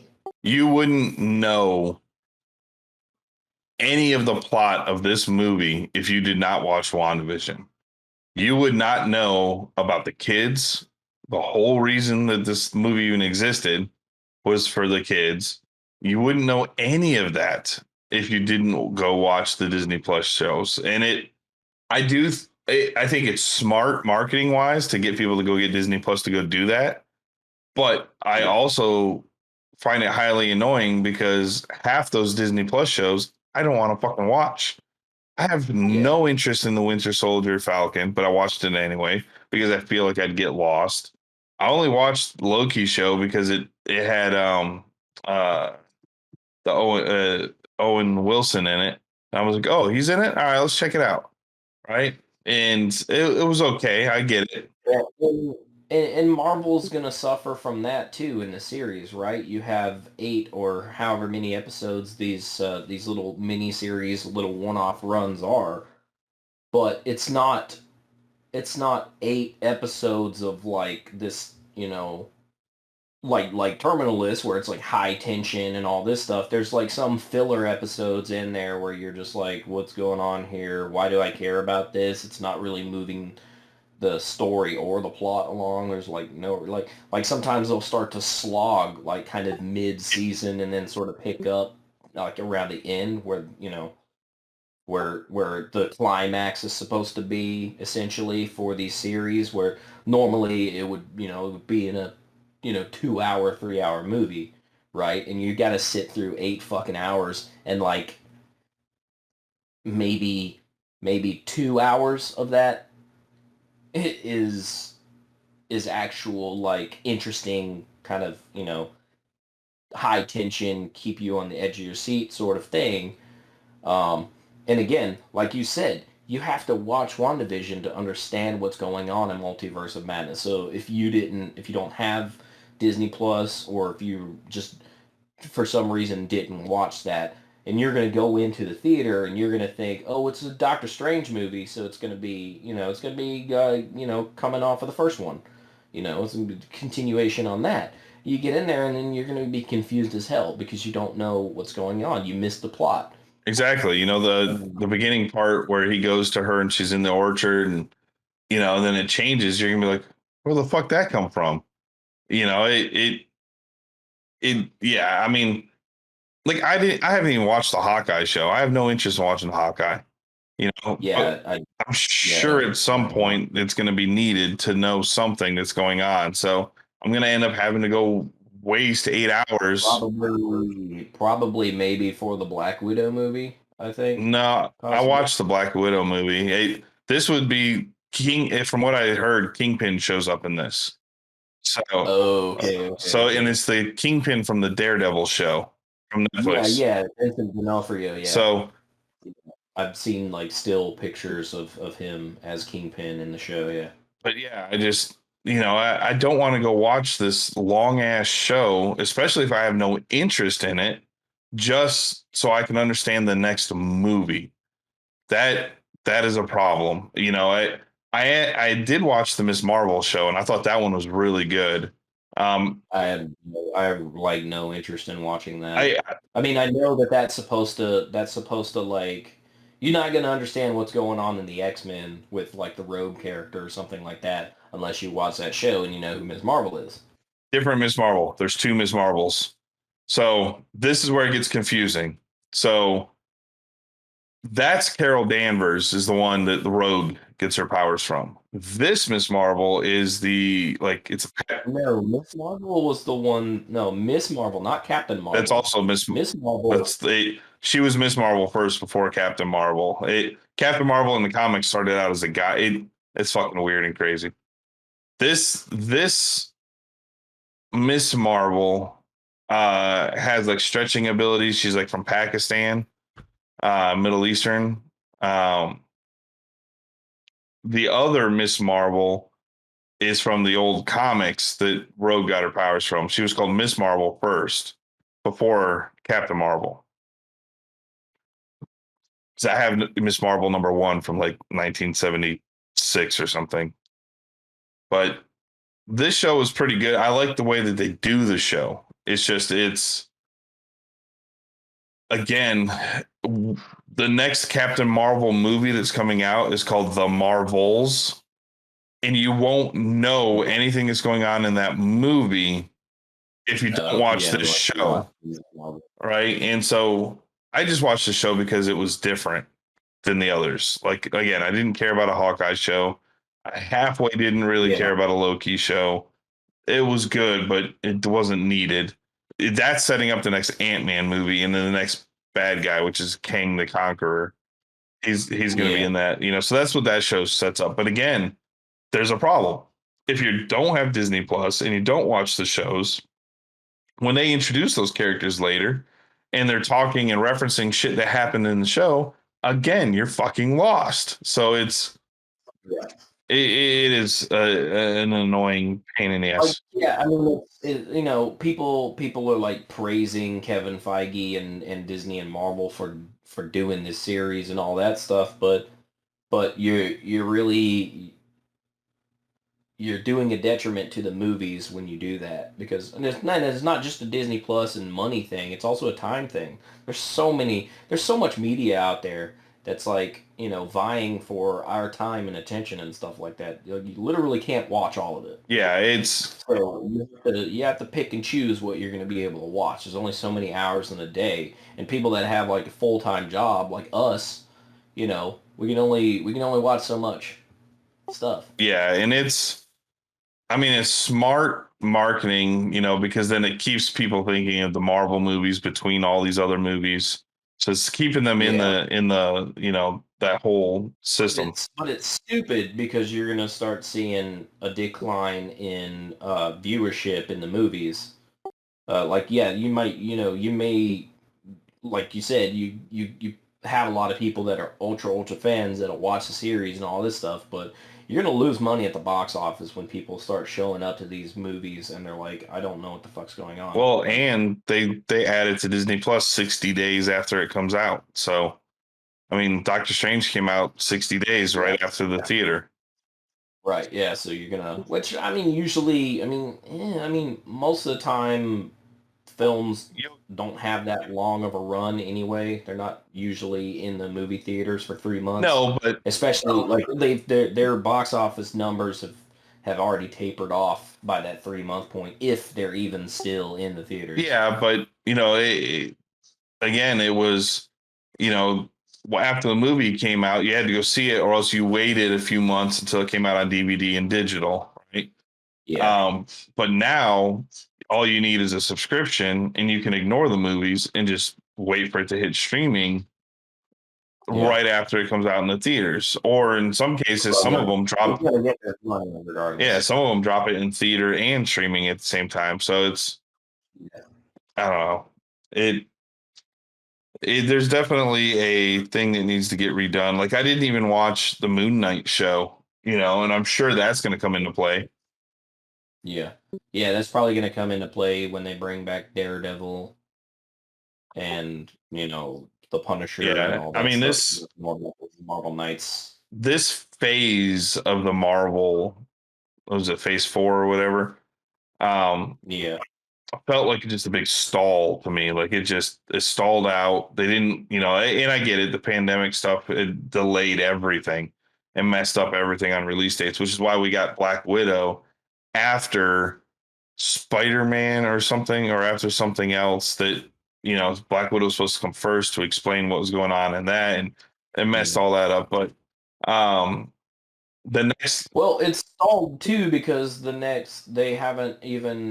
they're beginning to kind of tease on what the next in game is, right? yeah, And it's supposed to be Honestly, Secret War I haven't really been interested in the or the new Secret Wars. Marvel universe since Endgame. Nothing's interested me. I think it's gonna be Secret Wars. We're gonna get, the next big bad is probably gonna be, I don't know, Doctor Doom. Galactus or something. We're gonna get something big from Fantastic Four. Well, in the comic books, it was Doctor Doom that was the big bad in the new Secret Wars. Yeah, yeah, He basically took the place of the Beyonder from the original Secret Wars, became all powerful and builds this battle world and all that stuff. Yeah. And that's most likely where they're going. Yeah, with bringing in Fantastic Four and John Krasinski as Reed Richards. And the Illuminati and all that. I mean, that's all, we're getting all setups for the Secret War stuff all over. Yeah, but it's all setups and there's a lot of filler. Yeah. Well, moving on to the next one. Yeah, I watched Beavis and Butthead. Do the universe. It was so good, man. Do we ever score? Has anybody ever scored? There is one Beavis in history. Did you watch it? Hell yeah. Dude, the one future Beavis. I have scored. I have seen the top of the mountain. He's the one. He's the one that scored. Dude, that movie was great. Did you see it, Keith? No, I haven't. Yeah. It's on Paramount Plus. You need to watch it. It's good. So stupid. They come back. I mean, the playing of all like old jokes and old things from the old ones was so good. Yeah. Like, I love when they go to their house and he's like, "What the hell is this?" And the real estate lady's trying to sell it. Yeah, the TV's gone. Like it's like the whole face, like the whole house is like decorated differently. It's like a bookcase right there. The bookcase where the fucking TV used to be. Oh man, it was badass. Yeah, dude, it's such a good movie. I mean, it's stupid. I'm watching the trailer again. Dude, when they're like with that astronaut chick and they're like, she's like, how would you guys like to do that with me in space? They're like, yeah. They're just sitting there the whole time docking the thing. He's like, "Oh my god, they're so good at it. Let's send them to space." Yeah. Like they've been doing this for 3 days straight. No sleep, no food. Oh man, and then it's I like when she vents them out into space. They're throwing up and just spinning. Yeah, they just spin along in space till they get Well, to the black hole. they're sitting there and they're like looking at the sun like openly, and they're like burning their eyes out. Yeah, straight at the sun. And then fucking Venus and the telescope. And then they go to dock the station, and the guy that's on the station is like, "I'm gonna go home." And he goes up there and he just fucking wrecks it, kills the dude. You see him like floating. Oh my god! They show up on the beach, and he's like, "Look at that! look at that. What's that number? And you think it's the 200 or whatever, and it's the 60. It's the 2022. He's like, no, dumbass, that number. 69th annual. It's Yeah, so good. hell yeah, dude. Hell yeah. It was, Oh, it's streaming on the 23rd on Paramount. yeah, that's what he said. It came out last month. Yeah. Yeah, it's already up Oh, on Paramount no, Plus. I thought it said July. Never mind. No. It was Yeah, I watched that the day it came out, man. Shit was hilarious. It's just too fucking funny, man. Oh, back to Marvel real quick. Did you see that they're looking at Taron? Is it Taron Egerton For Wolverine. for Wolverine? They're looking at him. Yeah. If they get, and we've talked about Wolverine before, but whoever they get to play Wolverine Mark has to understand that they're going to be Wolverine for the next 20 years. Like, yeah, they're not going to be able to do anything else. they're going to need to understand that. Like, Wolverine, look at how much they pimped Hugh Jackman out and all the other, like, cameos in other movies. And, like, you're going to have to be Wolverine for 20 years, which means you will never eat a cheeseburger or a candy bar for 20 years because you're going to have to maintain. Yeah. Like, Yeah. so they're going to have to get someone that needs to understand that. Now, did you see about Robert Patrick, though? No. Robert Patrick's casted as Wolverine or Old Man Logan in Marvel's Wastelanders. And apparently the director, Jenny Turner Hall, said that it's going to make Marvel fans lose their mind. So Okay. I don't know what Marvel's Wastelanders is, if it's a live action or if he's doing voice work. I don't know. Keith, see if you can find anything on that Marvel Wastelanders. But I'm down for Robert Patrick. I mean, fuck, man, he was great in Peacemaker. Yeah, he was hilarious in Peacemaker. Watching him be an old racist with his crazy hair. You want the Wolverine one? Yeah, what is it? What is Wastelanders? I have no idea. Did I see one for Wolverine, one for Old Man Star-Lord? Is it Black? Are they videos? Screen share. Yeah, throw up the Wolverine. These look like comic books. See what it is. See what we got.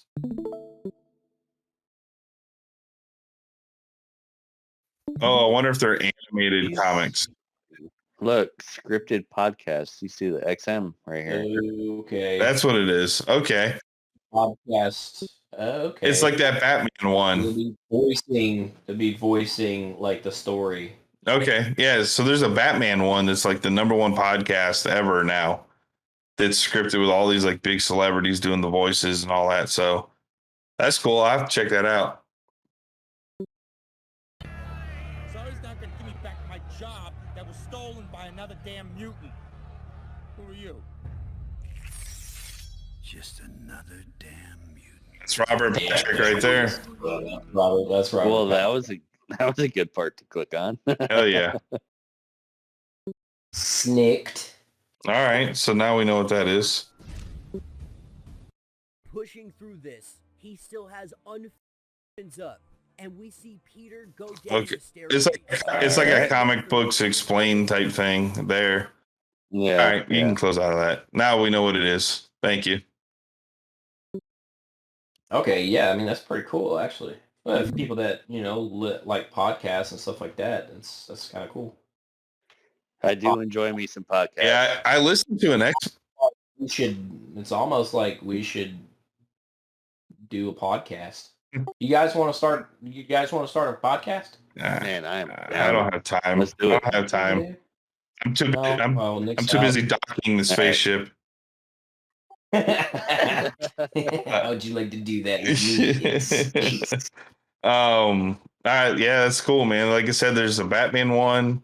There's a podcast I listen to. I can't think of the name of it, but it's a fully scripted podcast of X-Men, and it starts from the beginning, like when Cyclops and Jean and Beast are the only ones in there and stuff. So it's pretty sweet. I'm down. Speaking of racist or racist things, did you see what 343 did on Juneteenth? No. Holy fuck. Hope I don't lose power. Wait, I remember. I don't remember. No, okay. You need See, those member berries, do you? member. So 343 for Juneteenth rolled out a skin, specific skin for the Halo, and it's the Pan-African themed color palette. But they titled it Bonobo. Well, Bonobo. Hold on. Ew. Bonobo. Monkey. Yeah, refers to an endangered species of ape. Ew. So that's something there. And then you see on my screen, it says the fastest fix I've ever seen. Yeah, they renamed it They Freedom. they quickly went back and renamed it. So they thought they weren't doing it as a racist thing. You know, they were like, look, you know, I'm sorry, it's not what we meant. We were trying to use, because I believe the monkey like comes from that area.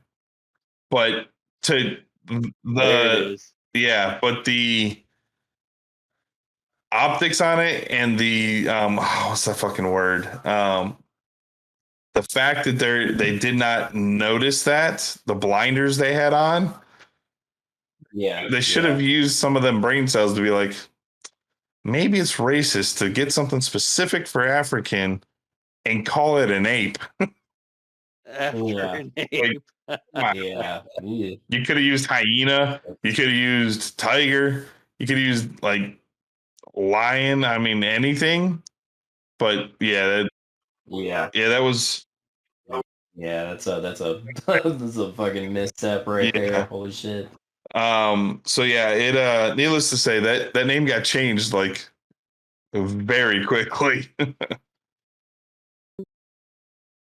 Fuck, dude. That's pretty funny. Yeah. But it still amazes me that companies don't do their due diligence to research shit before they put it out. You could have had like an intern that just like, you know, hey, check my work, and then the intern would have been like, this is for Juneteenth. Yeah. Nobody thought that it was a bad idea. Don't name it after a monkey, you fucking idiot. Nobody thought it was a bad idea. Save it for Great Ape Day, you know. Like, we should have been named Harambe. We took it to a board of monkeys, and they were like, "That's cool." Same the Planet of the Apes, dumbass. Oh, stupid. Yeah, that's fucking. So yeah, that happened, and then, you know, I'm sure somebody got their ass tanned on that one. Luckily they fixed it, you know, quickly, and it didn't really explode too much. In, you know, well, because I hadn't heard it. About looks it. like they fixed it real quick. There's a lot of other shit going on that didn't really get taken over, and people, they understood. They're like, look, completely understand. We're fixing it. Also in Halo, they've been doing some big updates, new game modes. You know, season pass still has like 120 days left in it, but they're working on several new big things for the new Halo. You've got a campaign expansion that's coming in 2 years. Shit, the Thunder. There's a battle royale. Thunder. Yeah, it's Florida, man. It rains every day here. Yeah. There's a battle royale mode coming that they're adding in. Yeah, we'll see how well that does. Look, my original option for battle royale was, you know, give us the big open areas like in the campaign mode, drop us in drop pods, right? And then there you go. You're out finding shit. ODST yeah, style. exactly. That's being developed by a company called Certain Affinity. Jet doesn't like thunder, so when it thunders, he comes down and he goes underneath my chair. um, it's all sorts of new stuff. This says they're developing maps from Halo 2, Halo 3. That'll be out next year. Yeah, so you'll be able to play some classic maps. I just want to see Hang 'em High one more time. Yeah. Blood Gulch. Oh, that'd be great. Joseph Staten is staying on as the head of creative, and he's the one who's working on the campaign. They just hired someone back that worked on the original Halo 1, 2, 3, Reach, and ODST, and he was with Bungie, and then he just left Bungie to come back to 343 to be in charge of some big stuff for Halo as well. So they're putting in some work, man. Talk about putting in some work. Did you see Ezra Miller's shit? Oh yeah, He's done. Yeah. What else did he do? He ain't the Flash anymore. They officially canned him. All the shenanigans. Well, yeah, he kept getting in fights and shit. Did you hear that the guy who played Elvis in the Elvis movie punched him? Punched Ezra. No. Yeah, Ezra was like in Japan or something like that at a bar, and this guy was there at the bar, and Ezra walked up and was like talking to him, started being an asshole, and the dude just straight up just took Ezra out, man. So yeah, Ezra needs some help. There's clearly something going on. There's a TikTok video out there of this customer or an employee at a store that found Ezra and was like taking a selfie, like a video and recording. And Ezra was like, he said something crazy. Like, he's like, well, I mean, I could just knock you out real quick and then you won't remember. And he's just staring at this guy, or they are staring at this guy. And don't you start that shit. Right. And so, and the employee's like laughing, and he looks back, and Ezra's still just staring at him. He's like, "Wait, what?" And like Ezra's like just sitting there talking about wanting to like knock him out on video in the store. I'm like, dude, Ezra, you need to get your handlers though. These people need to realize that they're not bulletproof, right? Like, everything that they say and do is, seen nowadays, interpreted in the media, especially now that we have cameras on our fucking phones. Everybody's got a camera in their pocket. You got to be careful about what you do. And you're not above if it's a newer phone, it's a decent quality camera. Oh yeah. You'll know it's Ezra Miller. And that's the other thing too, is like, you got to remember, you're not above anybody. Nope. You might be a big celebrity and all this shit, but you could be fucking knocked down. Ezra's gonna say that to the wrong person and mess with the wrong one. Like the Elvis dude. The Elvis dude straight up just took him out. Yeah. It's like, look, dude, you played a superhero. Yeah, you ain't a superhero yourself. You are not a superhero. Yeah. Ezra needs to be reeled in and just sat down and talked to somebody. Yeah, there's some mental health issues there for sure. That Ezra needs to work out. To get looked at. Needs to work out before coming back and doing anything. And yeah, WB fired him, so he's gone from the DCU. And Harry Potter. It's also Warner Brothers. Like, yeah, that's right. It's he's done for a while. It's gonna be a while. Real quick before I hop onto the next story here, for one of you guys. Which honestly, he's not that good of an actor to be fucking going around doing that shit, right? Like you had guys like Russell Crowe that were going around getting in fucking fights, but he's also like a phenomenal fucking actor. And he's like, also Australian. Fucking actor. Yeah, he's also Australian, so like that's what they do. It's Australian for beer. Fucking kangaroos and shit. Yeah. But like, you're not that much of a phenomenal actor to be going out there and doing some fucking dumb bullshit like this. Like, you're not that talented. No.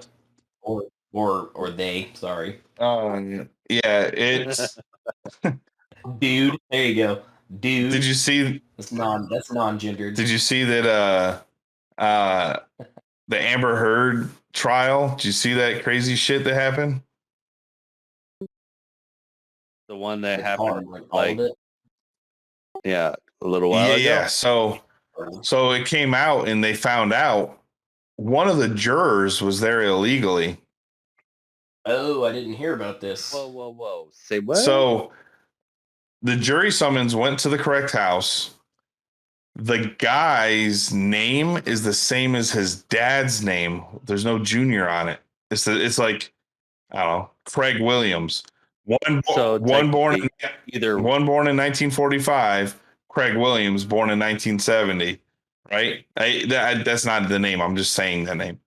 The summons was meant for the older one from 1945, but the younger one thought it was his because it's the same name. He didn't match like the social or whatever, or however they do that thing. And he went, and they found out when they were, because Amber Heard's legal team is going through everything, trying to figure out a way to do a mistrial. They're looking through everything they can. They ended up looking at birth dates and saying, wait a minute, that cat's a little young to be born in 1945. And so, yeah, now they're calling for mistrial. Yeah, they may actually get it.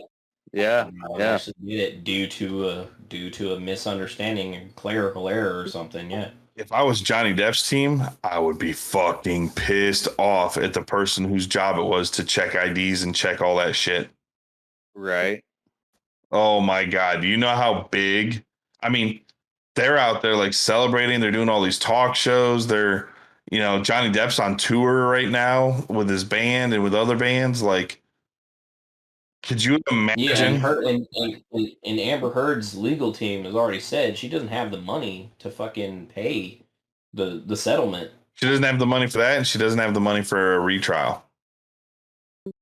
She probably does not. So where did her money go? Well, so the court and all that was paid for by like the homeowner's insurance. So usually celebrities don't get that kind of coverage. The insurance won't cover them. For some reason, I guess she's not as big of a celebrity. She got that coverage.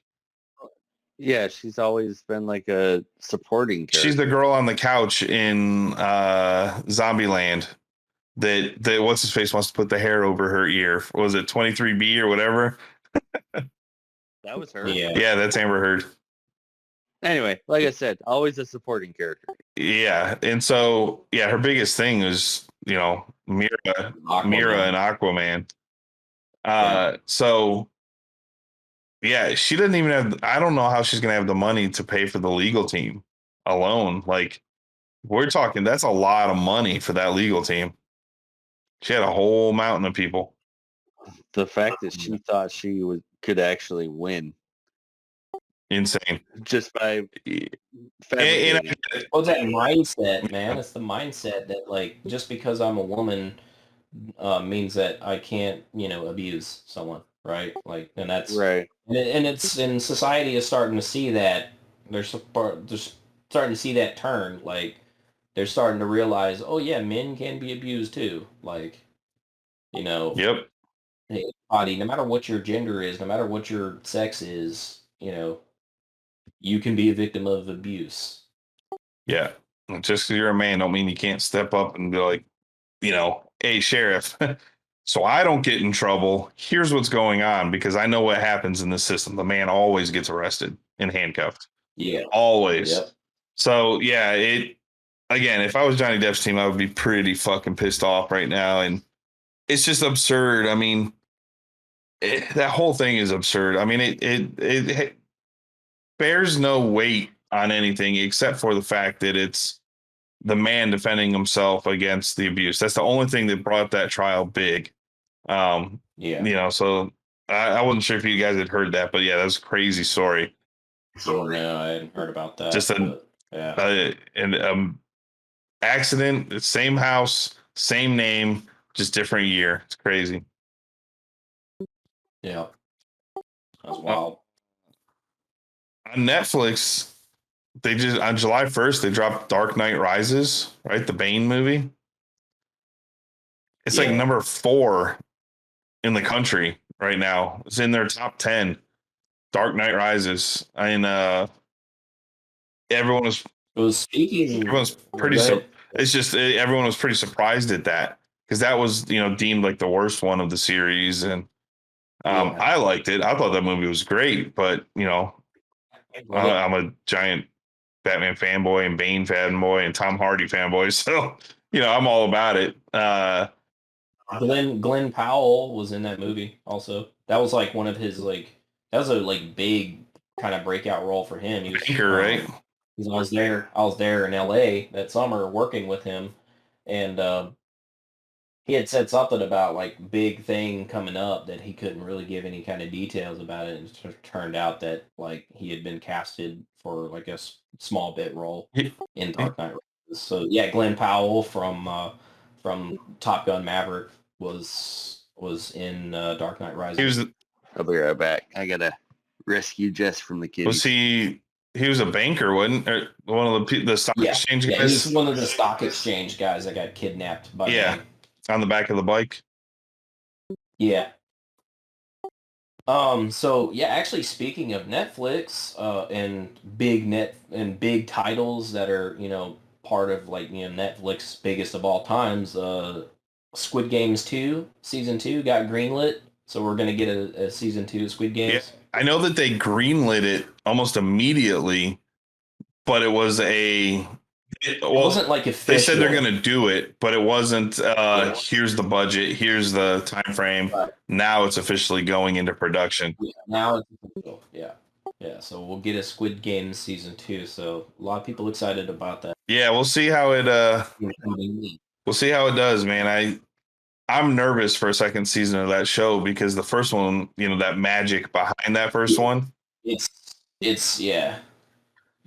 hard to follow that up because the first season was fucking amazing. Yeah, it was they didn't and the mystery, right? The mystery surrounding everything is kind of like how are you gonna build upon the mystery? Like what's the new mystery thing that you're gonna do? Because that was part of the mystique of the Squid Games is like you get into it and you're like, okay, what's the motivation here? Like, what is this all about? And being able to follow that up. But, as we've talked about before, South Korean film and TV, they've been able to do it. I mean, they've been on for like a decade now. Yeah, they've been putting out some powerhouse shit for sure. But my worry about Squid Game is that now, if they start it over and they have a whole nother group in there, right? Like they kind of insinuated at the end. Now us as the viewers are going to be wondering, okay, who's planted in the crowd? Who do we, right? Because now we have all those things that we know of that happened. So they're going to have to completely flip the script and do something different again that will surprise us. And again, I'm excited for it because I love the first one, but I'm nervous because this is a huge make or break for this franchise. I mean, you're right. The first part, the mystery, as I'm watching it, I have no fucking clue what's going on in this show. I like everyone else in the world, we went in blind, but now we understand it. We understand the game. We understand how it's done. So they're going to have to change it up and, really surprise us with it. Are those all your poker chips, Keith, from the ride?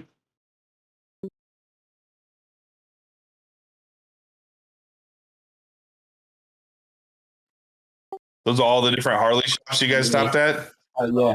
How many Harley shops did y'all stop in at? Yeah, Air Force doesn't know how to count. This many. It just proved that fact to him. How many poker chips are in this jar? That's pretty dope, dude. Yeah. So I'm gonna get one of those little things that you can stick the poker chips on and hang it up. Yeah. Nice. Yeah. Nice. So yeah, I think Squid Game 2 will be cool. I'm nervous about it. Yeah. Yeah. Like I said, it's just hard to follow that first season up. You got to follow that up, and that's going to be tough. Did you guys see the announcement for the show Light and Magic? The docu-series? No. Keith, pull up that trailer real quick. Is it about light and It is. magic? Pull up. It's about ILM. It's about ILM. So Disney Plus is launching a 6-episode series with everyone's in it, that George Lucas and all them. And it's about ILM. It's about the history of it and how it started and everything they've gone through. And I mean, movies would not be where we are today without ILM. Visual effects create the magic that makes people want to go to the movies. Movies are special effects. We start with an empty frame. Anything is possible.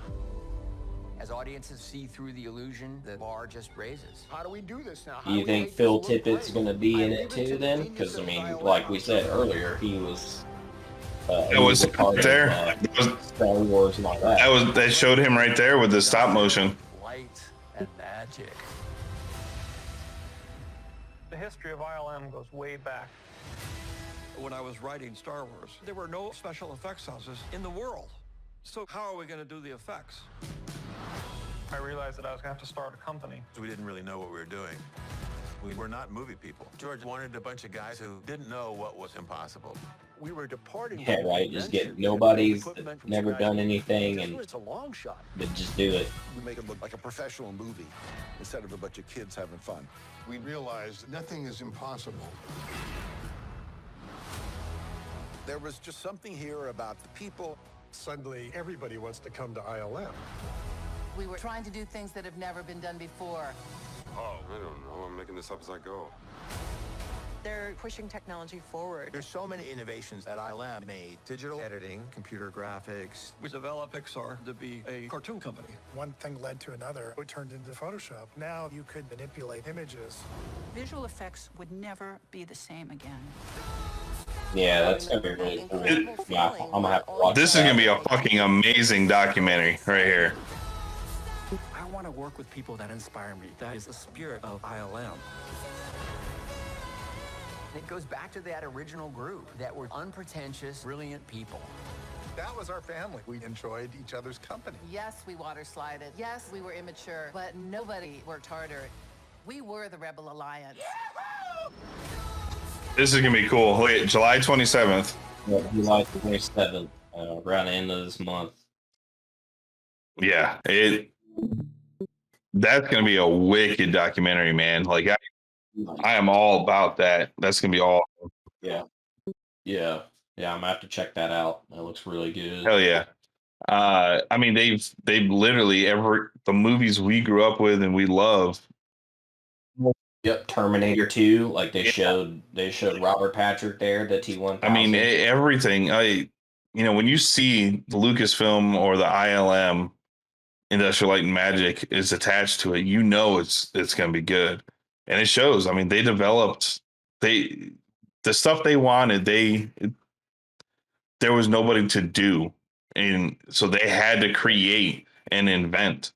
And just like James Cameron did with like Avatar, he wanted the 3D. Yeah, they had to invent the technology to be able to do what was in George Lucas's and Steven Spielberg's head, and James Cameron too. Again, like you were saying, James Cameron, he again with the Terminator series, ILM worked on that also. Like they showed just in that trailer.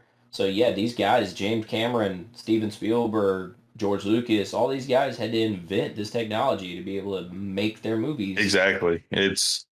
Directors in general, especially those big directors like that, like that's where they get a lot of their money from too, is creating the stuff that other filmmakers use.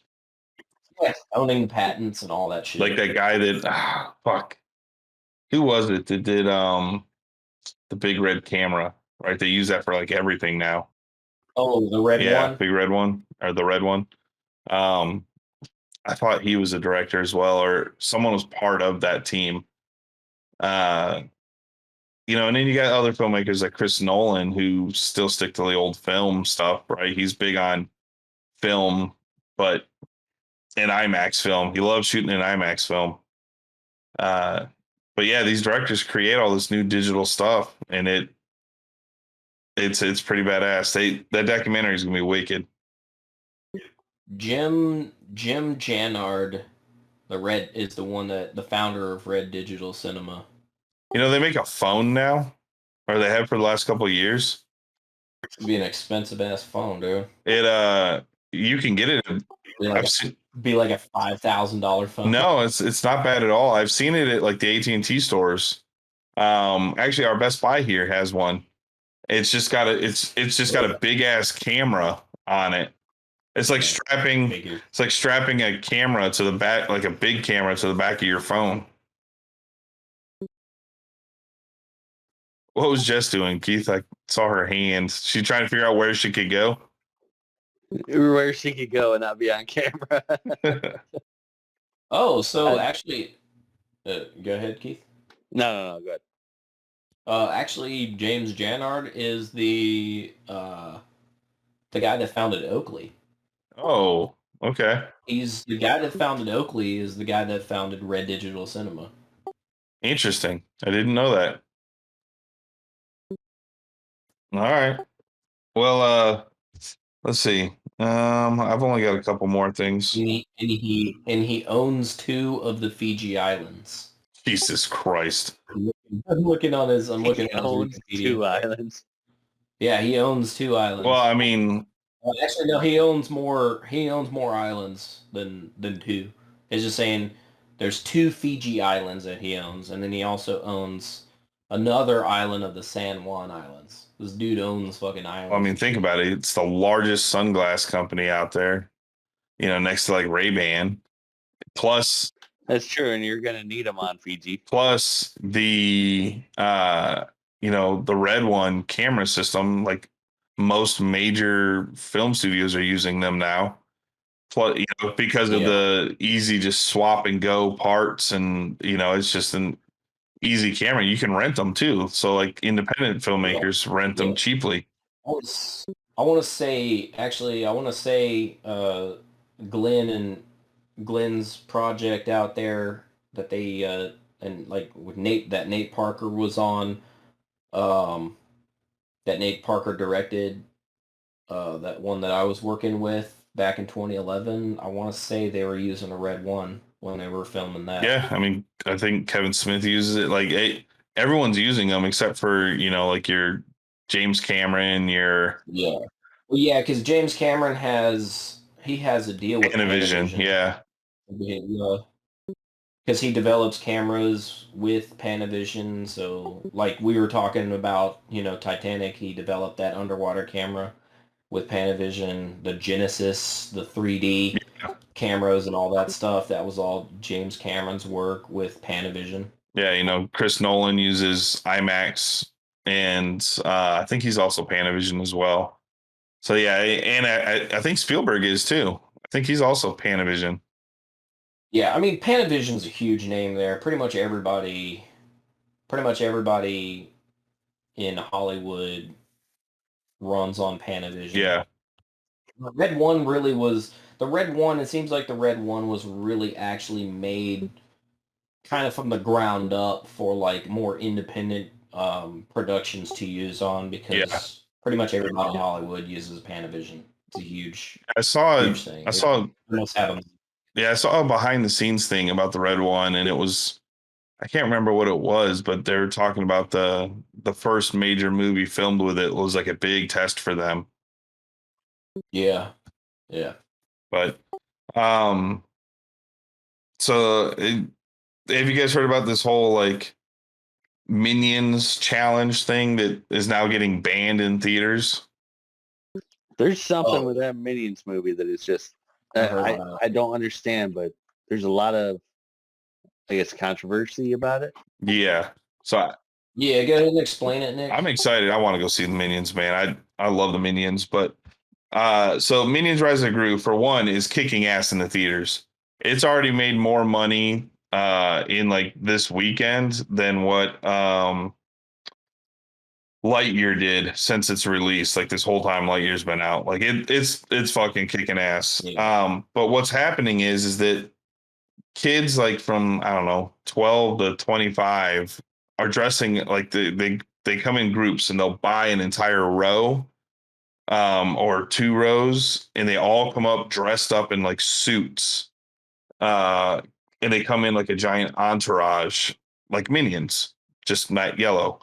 And they come into the theater, but what's happening is they're disrupting the theater. So like when something funny happens, instead of like a ha ha ha ha, they're like ha, like scream laughing and like overreactive laughing. He got so loud his mic cut out. Yeah, I've got to set it the levels. And then they're throwing bananas, right? Because the minions love bananas.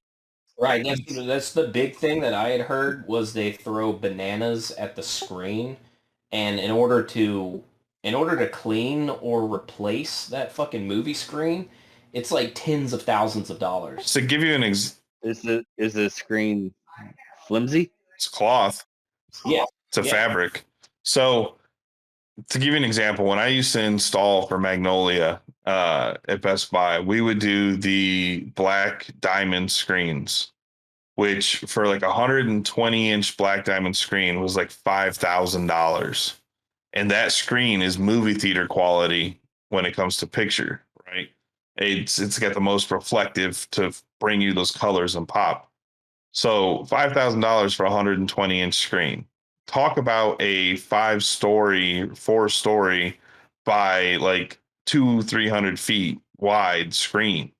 That is very expensive to do, and they can't just go up and like spray some fucking Lysol on the shit and clean it off. Like, right, you have to have a company come in that specializes in cleaning those things, and they're not cheap. No, so it's causing a lot of problems. So now what they're doing is if they show up to these movies like that, the theaters are banning the kids. They're like, no, you can't come in. Not gonna fucking happen. Like, is that a banana in your pants, or are you just happy to see it? That better be a dick, sir, because if it's a banana, you're getting the fuck out. If that's your dick, come on in. He just whips out his dick. I was like, okay, go on in. Nice hog, my friend. Nice banana hog, my dude. So yeah, there's an issue going on with that, man, and I'll tell you what, I will turn around and I'll slap a motherfucker if he starts interrupting my shit. I want to be the one laughing.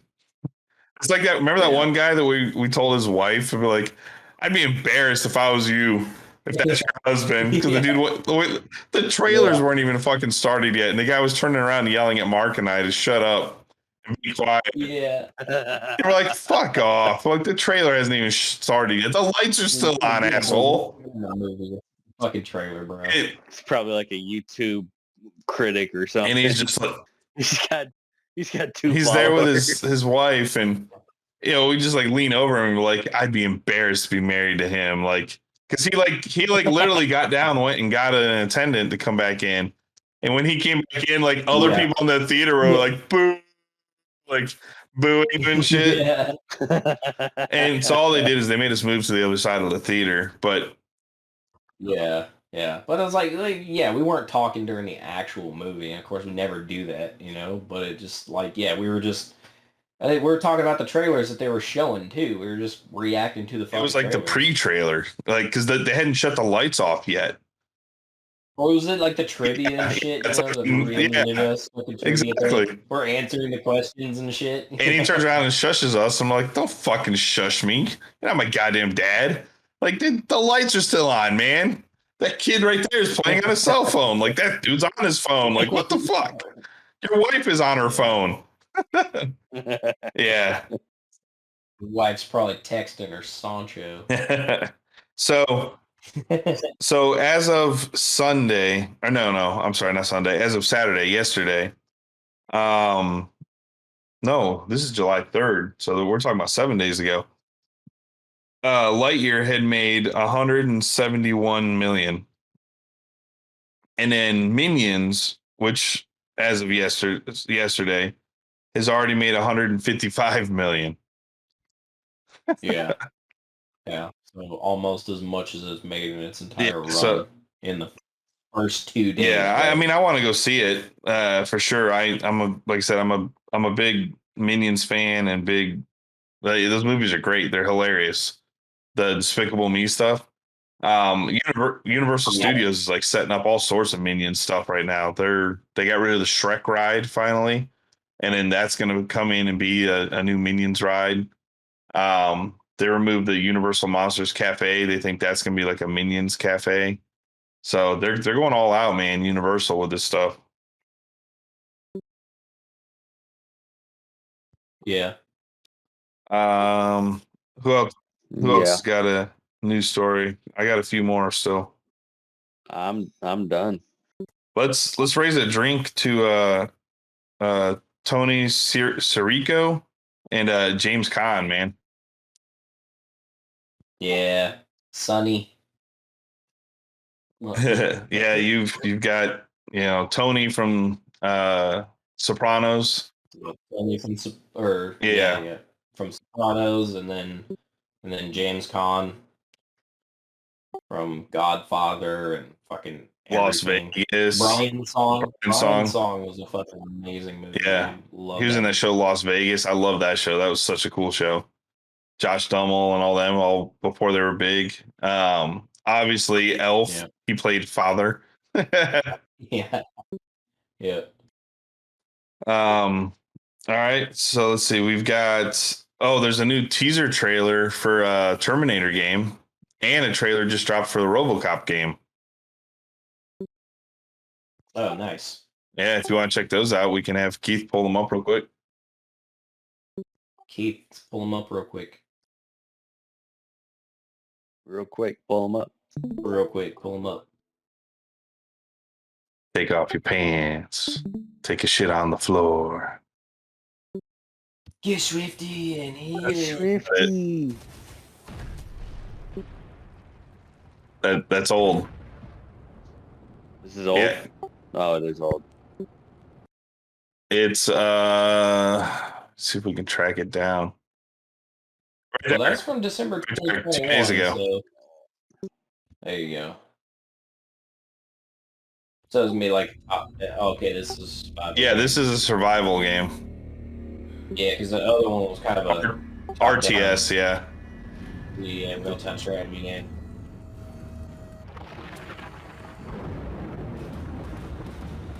Robot. That's it. It's just a hint. Yeah, so it's probably gonna be like. You think it's gonna be like a Last of Us gonna be kind the of same style survival Terminator game? Yeah. You gotta get away from the robots. Yeah, I think it's gonna be like that. Maybe you play John Connor. I don't even want to play John Connor. I'd like to just be a human just an unknown person in a group out. I want to be a regular guy. No, I want to be John shirt. Connor. Said winners do drugs. Yeah. This game doesn't look the best. It looks old, like old style. Like it's got a low budget, but I guess an open world. It'll be violent. Yeah, it looks like it's gonna be an open world first person shooter. Yeah. The GTA style, but you're RoboCop. Yeah, like a cyberpunk and all that stuff.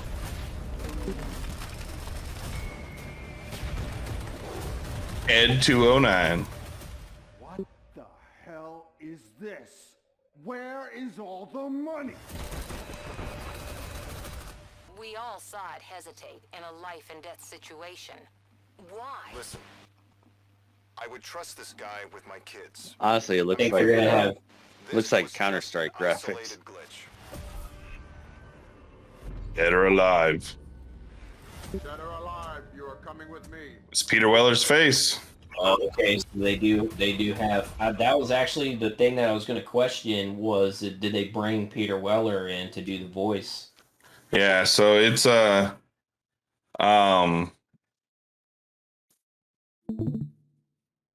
don't know what how it's gonna play or be. I mean, it definitely, like, if you look at the way their hands and the faces, like, it's not a high end game. Like, it's not a AAA, but you know, it may be one of those ones that's just fun to play. Yeah, it's gonna be fun.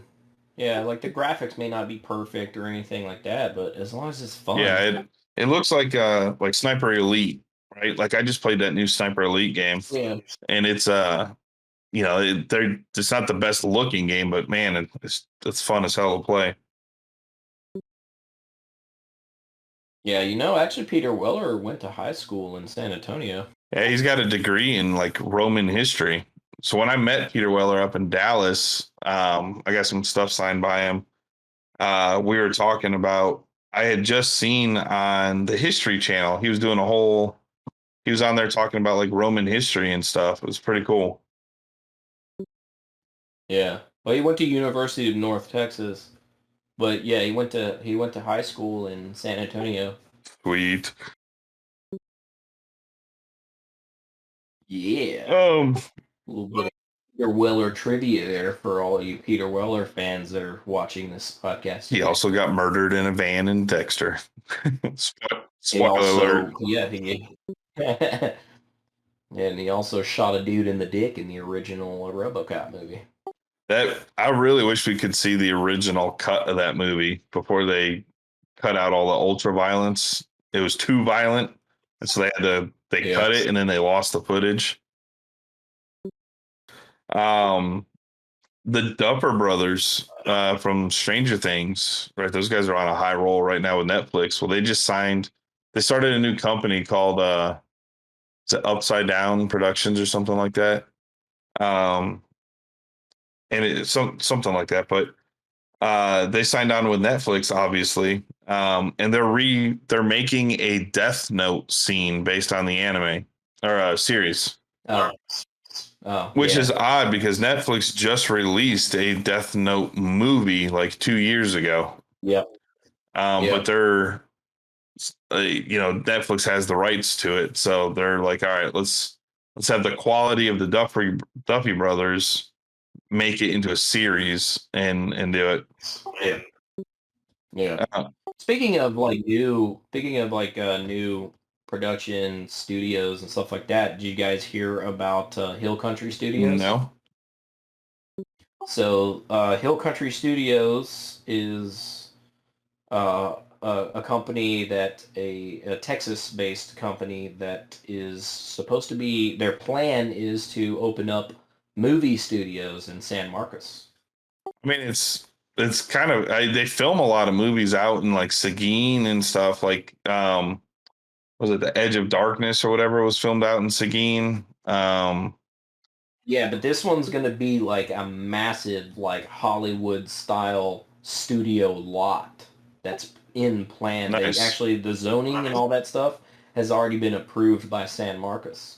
So they're going to be building a big fucking movie production studio in San Marcos. It's going to be the first of its kind of like that kind of scale. It shows on here in the one I'm looking at, it's 310,000 square feet. So you're talking about like a Hollywood style film studio lot.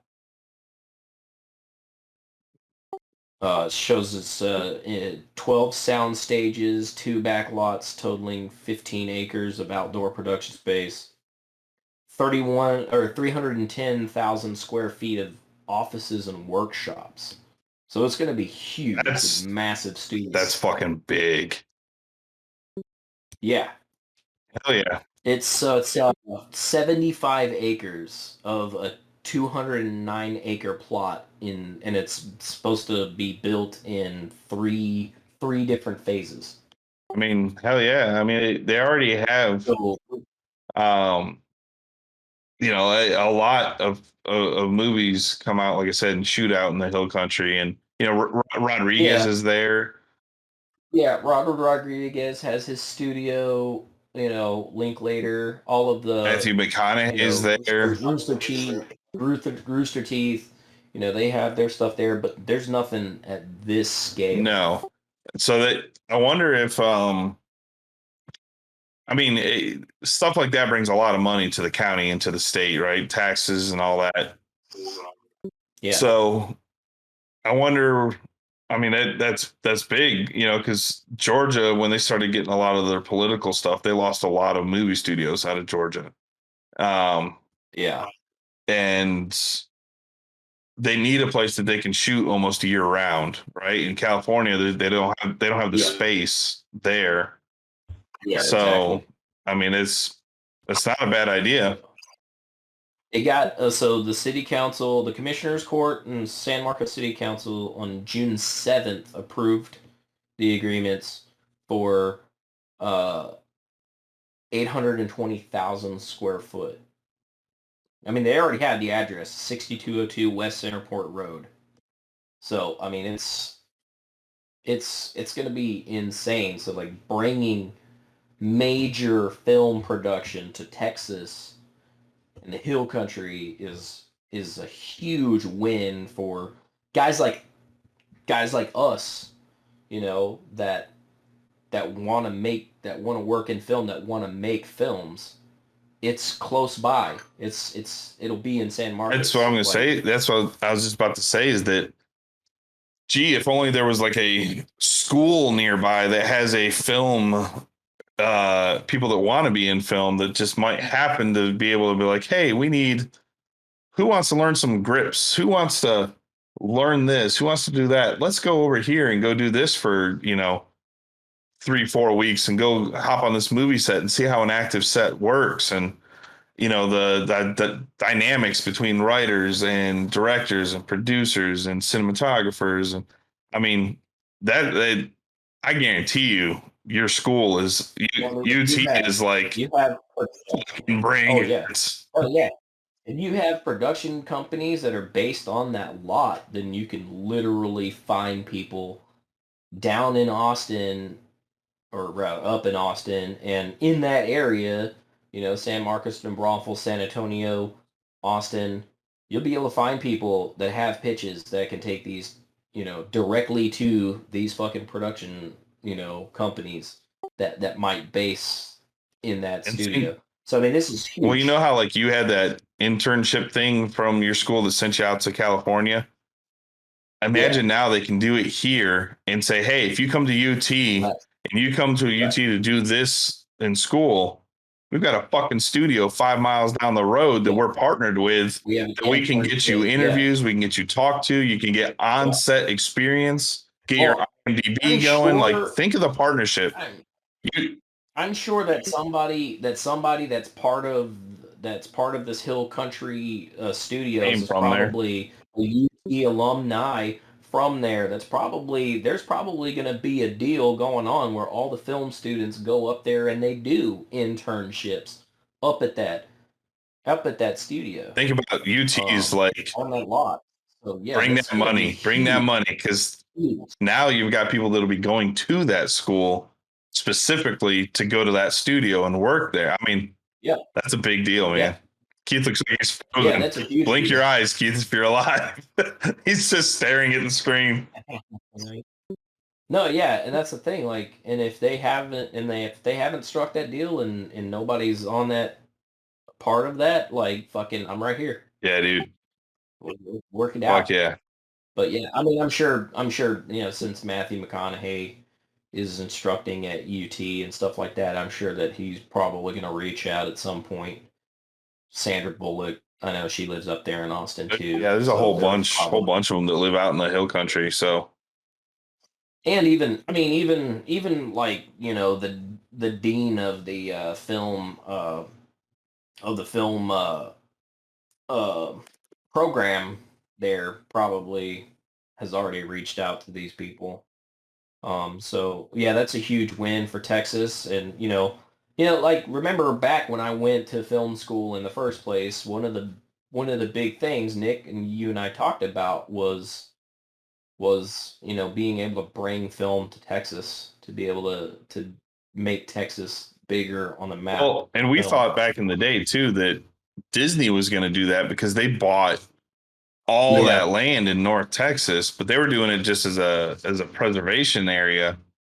We thought that they were going to be bringing a Central Coast park and studios there, but that's never happened.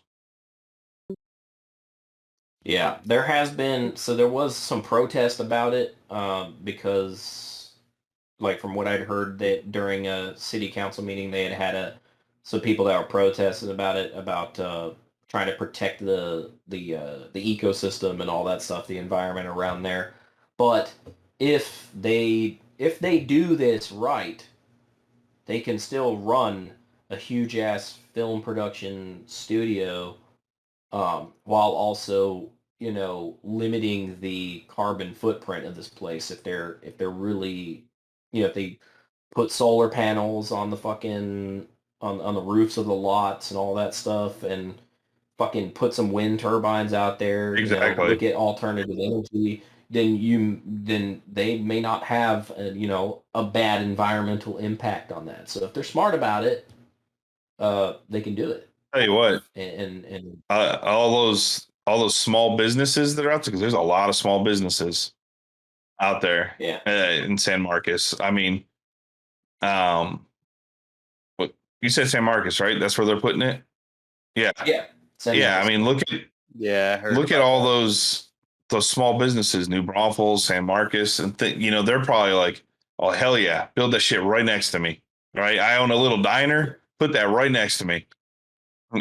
And yeah, and if Texas State doesn't have a film program, they'll probably have a film program too. Yeah, I mean, Yeah, that may be the new Hollywood.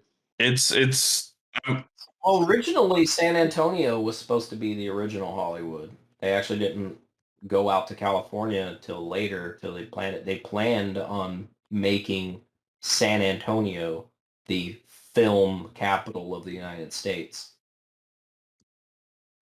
Little. Oh, good. Yeah, very, like, not well known fact about that was their original plan was San Antonio until they went out to California. yeah. Well, I mean, that's a big get for Texas, Until they discovered and then they California. can, like you said, throw on some, solar panels, and I mean, look at Tesla's. I mean, the Gigafactory. Look at the size of that fucking thing, right?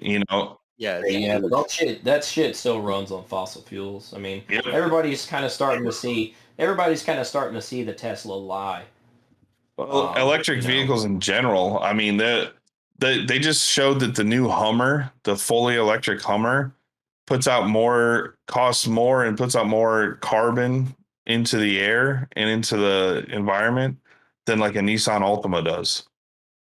Well, it's not even talking about like your individual, because you can cut down emissions on like your individual vehicles, but as long as coal and oil and other fossil fuels are charging these vehicles, like, yeah, it runs on electric, but where are you getting that electric from? Exactly. You're getting that electricity. That Right, electricity right. production is coming Not to mainly mention- from fossil fuels, and then kind of, in some areas that have solar and wind power and stuff like that, it's subsidizing a little bit of that, but it's still mostly run on fossil fuels. And then, Not to mention the on top of cobalt that- that has to be mined.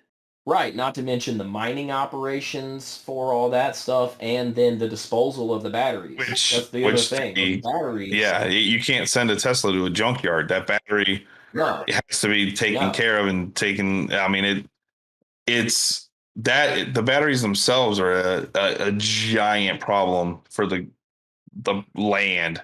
Yeah. So yeah, if right, because right now the big push is Biden's like, go buy electric cars. If everyone went and bought electric cars, our power system would not be able to hold charging all these electric cars. They couldn't do it. The electrical systems in the United States, the grids, are too weak for that. That's why we always have power outages and stuff. Yeah, that's why we have rolling blackouts and stuff like that. I mean, my neighbor has a house up in the Dallas area, and he's talking right now. We were over there yesterday, and he was talking about how they're having rolling blackouts up there. The power grid system is not good enough for that. And honestly, nobody wants to go about it, but the nuclear power plants are cleaner and more effective. Nuclear is the way that we need to go. We need to have a nuclear future. You need to have those power plants. They can Stop being so afraid of fucking of the bomb. Yeah. Nuclear power is not nuclear weapons. No. And yes, I understand an incident can happen, but there's been like 3 since the history of power plants. And 3 since the history of power plants, and like how many deaths, maybe like less than 500. And you're looking at it, how many people die in coal mines and cobalt mines per year? Yeah. Way more. How many people die of the cancer and all that stuff that they have, when they go into these mines, way more than nuclear. Nuclear is the way of the future. People need to wake the fuck up. Trust the fucking science. It's hard, because of these 3 major nuclear incidences in the past. They've come a long way.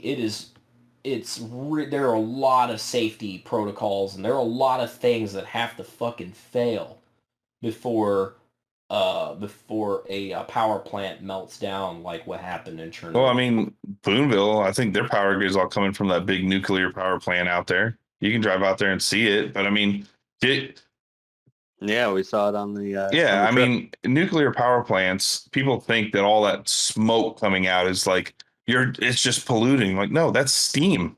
Steam. It's literal. It's steam coming from the boiler. From the rods. Like it's cleaner. It can produce more. It can run longer than. I mean, the average like coal power plants don't last anywhere near as long. They have to come offline and put a new one online, and it just. If they would throw out more of these nuclear power plants, I mean, our system would be so much more stable. And that's running at like efficiencies. Nuclear power plants still are not like perfectly efficient. I mean, you're still looking at like single digit efficiency on that, but it's still way more powerful than burning coal, than burning oil. And all of that. Exactly. Yeah. Even if you have 1% proficiency, even if you have 1% fucking proficiency from the power plant, it's still way more than burning fossil fuels and shit. Yep. It's ridiculous. Yeah, the amount of tonnage of supplies needed to burn for coal and oil is and natural gas is crazy. Yeah. Your input, like your input versus output, like it's just ridiculously crazy compared to nuclear. So yeah, we need to, and that's kind of, I don't want to get into politics and stuff like that, so I'm not really going to, but like people need to wake up to the science and realize, that science isn't your enemy, and we need to pay attention to these things. Indeed. There's a really big stigma against the word nuclear, and a big stigma against science that's going on. And, people need to realize that science isn't out to kill us, It's trying to make the world better. Christian Bale is joining the Star Wars universe. Oh, well, I mean, that doesn't know surprise me, since he has already joined the MCU. Yeah, he's been DC, he's been Marvel, he's been all over. So yeah, he's gonna play Starkiller in an upcoming Star Wars project. Oh shit. So Okay. the actor Sam, what's his name?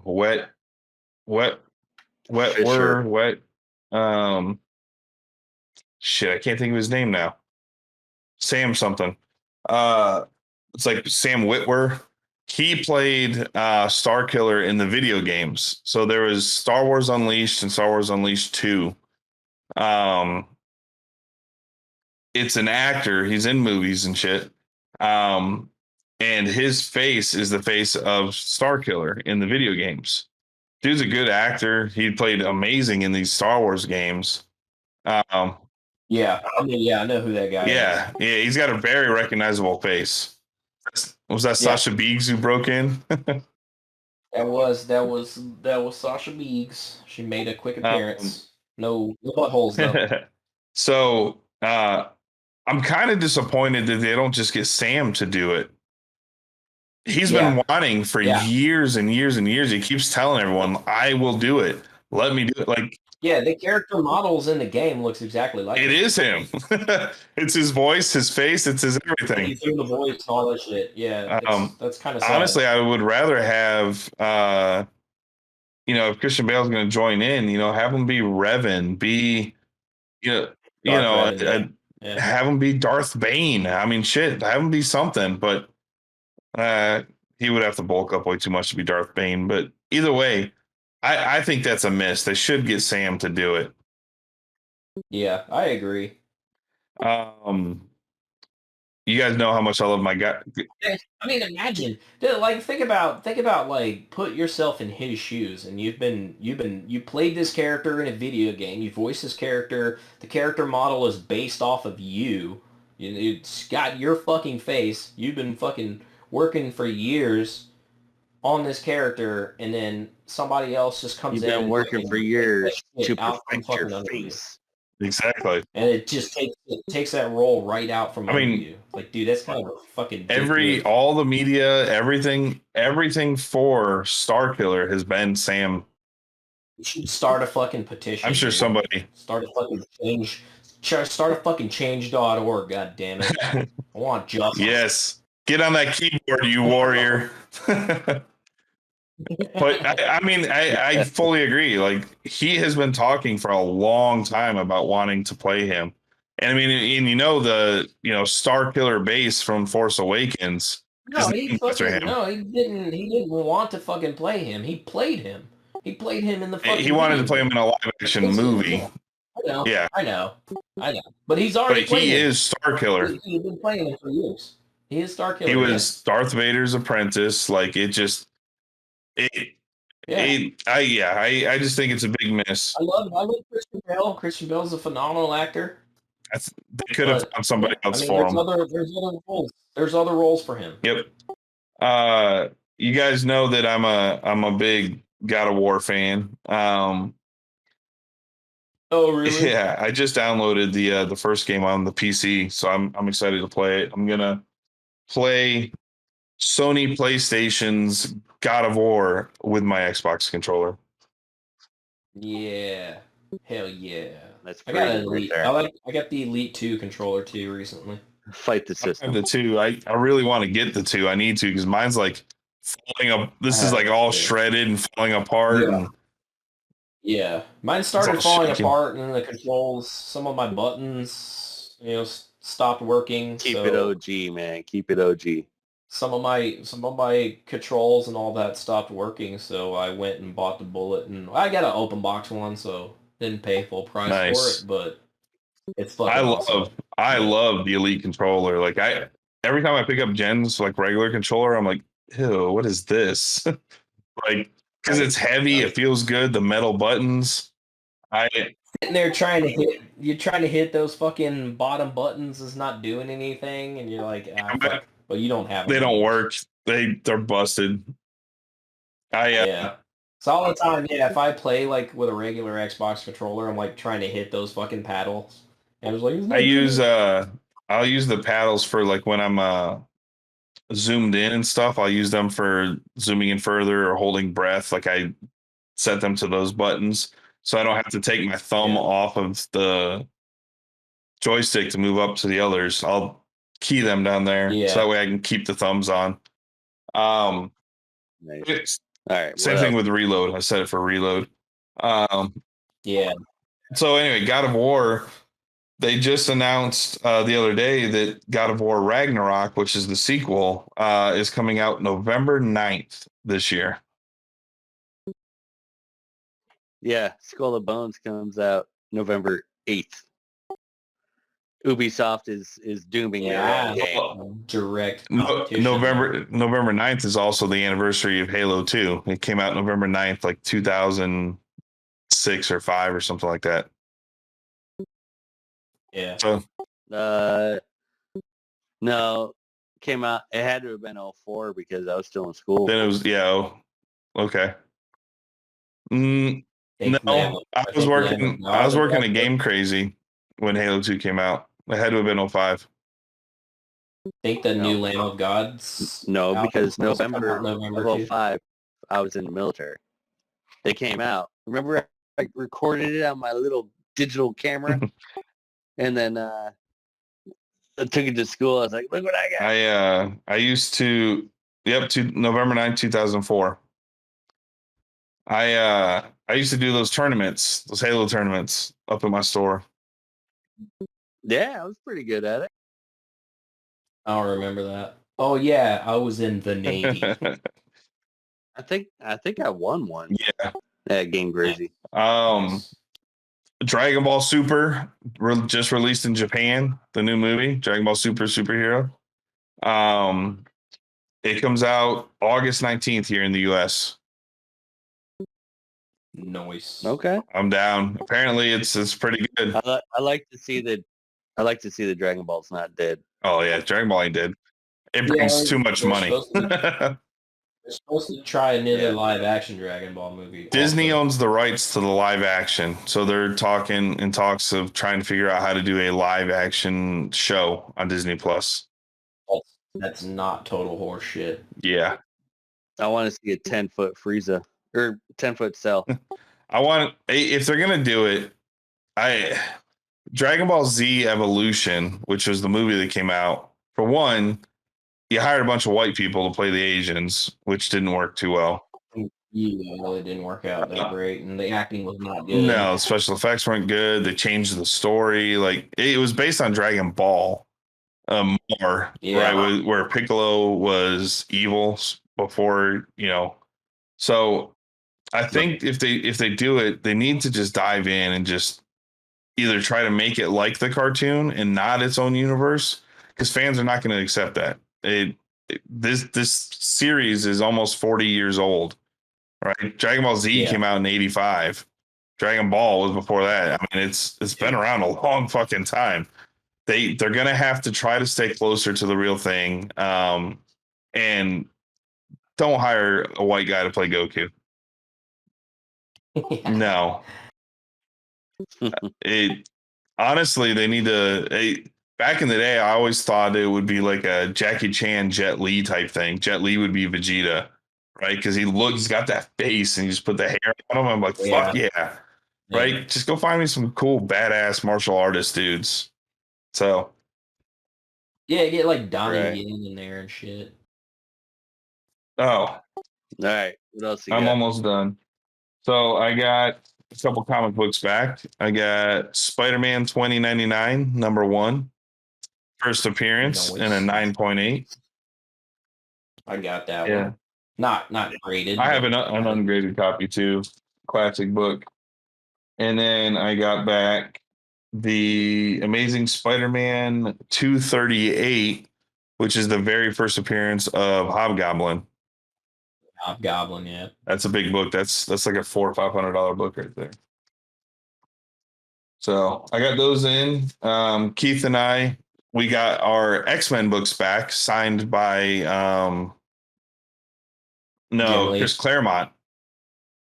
And then I got them, and I asked him if he wanted to resubmit because Jim Lee announced he's doing autographs.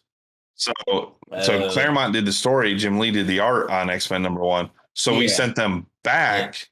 Yeah. I sent them back, and they just got checked in a couple days ago.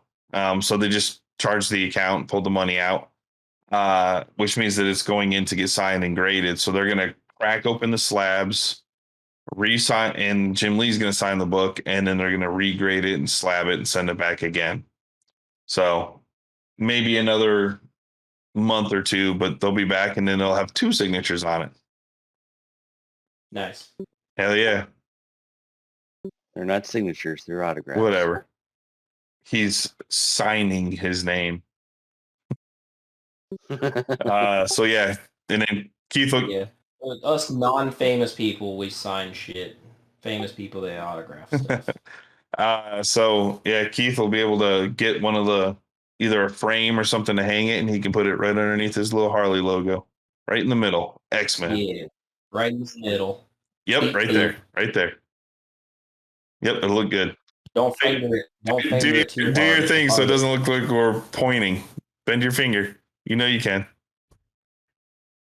He's got that. He's got wrong hand. Oh, here you go. Look at that crooked fucking. That's his G. That's his G-spot tickler. His prostate. He's like, tickler. I can get the bean. Click, click. It's like he reloads his finger.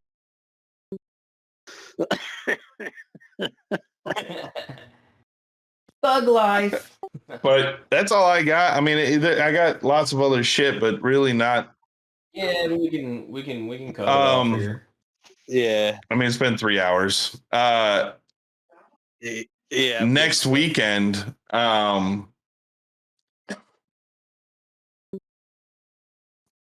gonna be at G-Fest in Chicago. G-Spot? Godzilla Festival.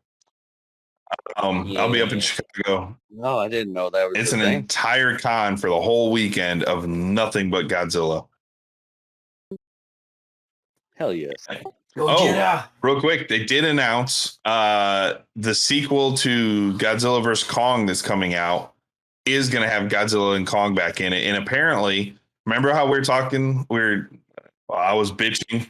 How it was extremely biased. Well, no, Kong. Kong's America. That's why.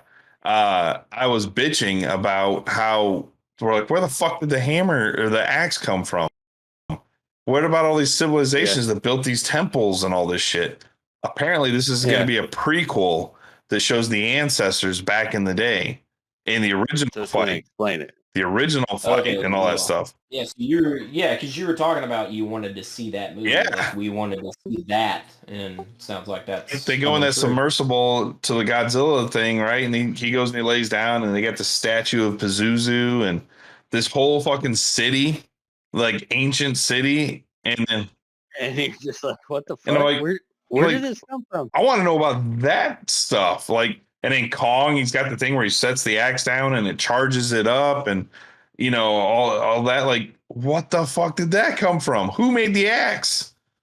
So we're apparently, the rumor is we're gonna get that, and we're gonna get a we're gonna see the ancient ancestors of all these giant monsters. So we're probably gonna get other monsters as well. Well, ask and you shall receive. Yeah, hey, I'm hoping because to me, Godzilla vs. Kong is the worst of the series. I was not impressed. Story was bad. That says a lot when you're talking about a Godzilla movie, because they shouldn't have really a big story to them. So anyway, that's all I've got now. Now I'm done. Okay. I'm Nick Zilla. You can find me on Twitter at PCK_NickZilla. This is Keith signing off. You can find me at PCK_Keith. He's probably got it written down on a post-it under his monitor because he keeps forgetting his fucking name. You notice every time. Saw his eyes look down. I was like, I know he's got his name written down because he keeps fucking forgetting it. Keith. Yeah, I'm Mark Becker, the fighting soy boy. And you can find me on Facebook, and I mean, I keep telling you guys that I'm gonna get a Twitter one day. The lazy bitch that won't get a Twitter. Maybe when Elon Musk decides to fucking buy Twitter, I might. I know he's trying to pull out, but you just came up with a Twitter name.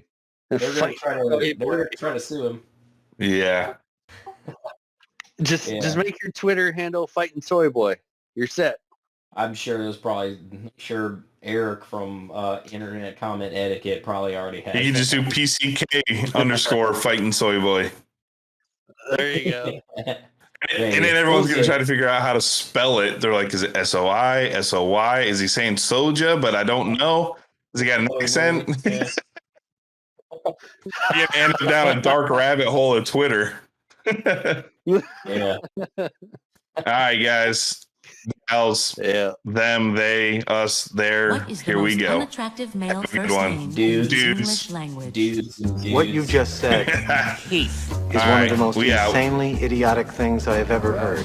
At no point in your rambling, incoherent response were you even close to anything that could be considered a rational thought. Everyone in this room is now dumber for having listened to it. I award you no points and may God have mercy on your soul. Good afternoon, good evening, and good night. Most of all, fuck you! That's all, folks.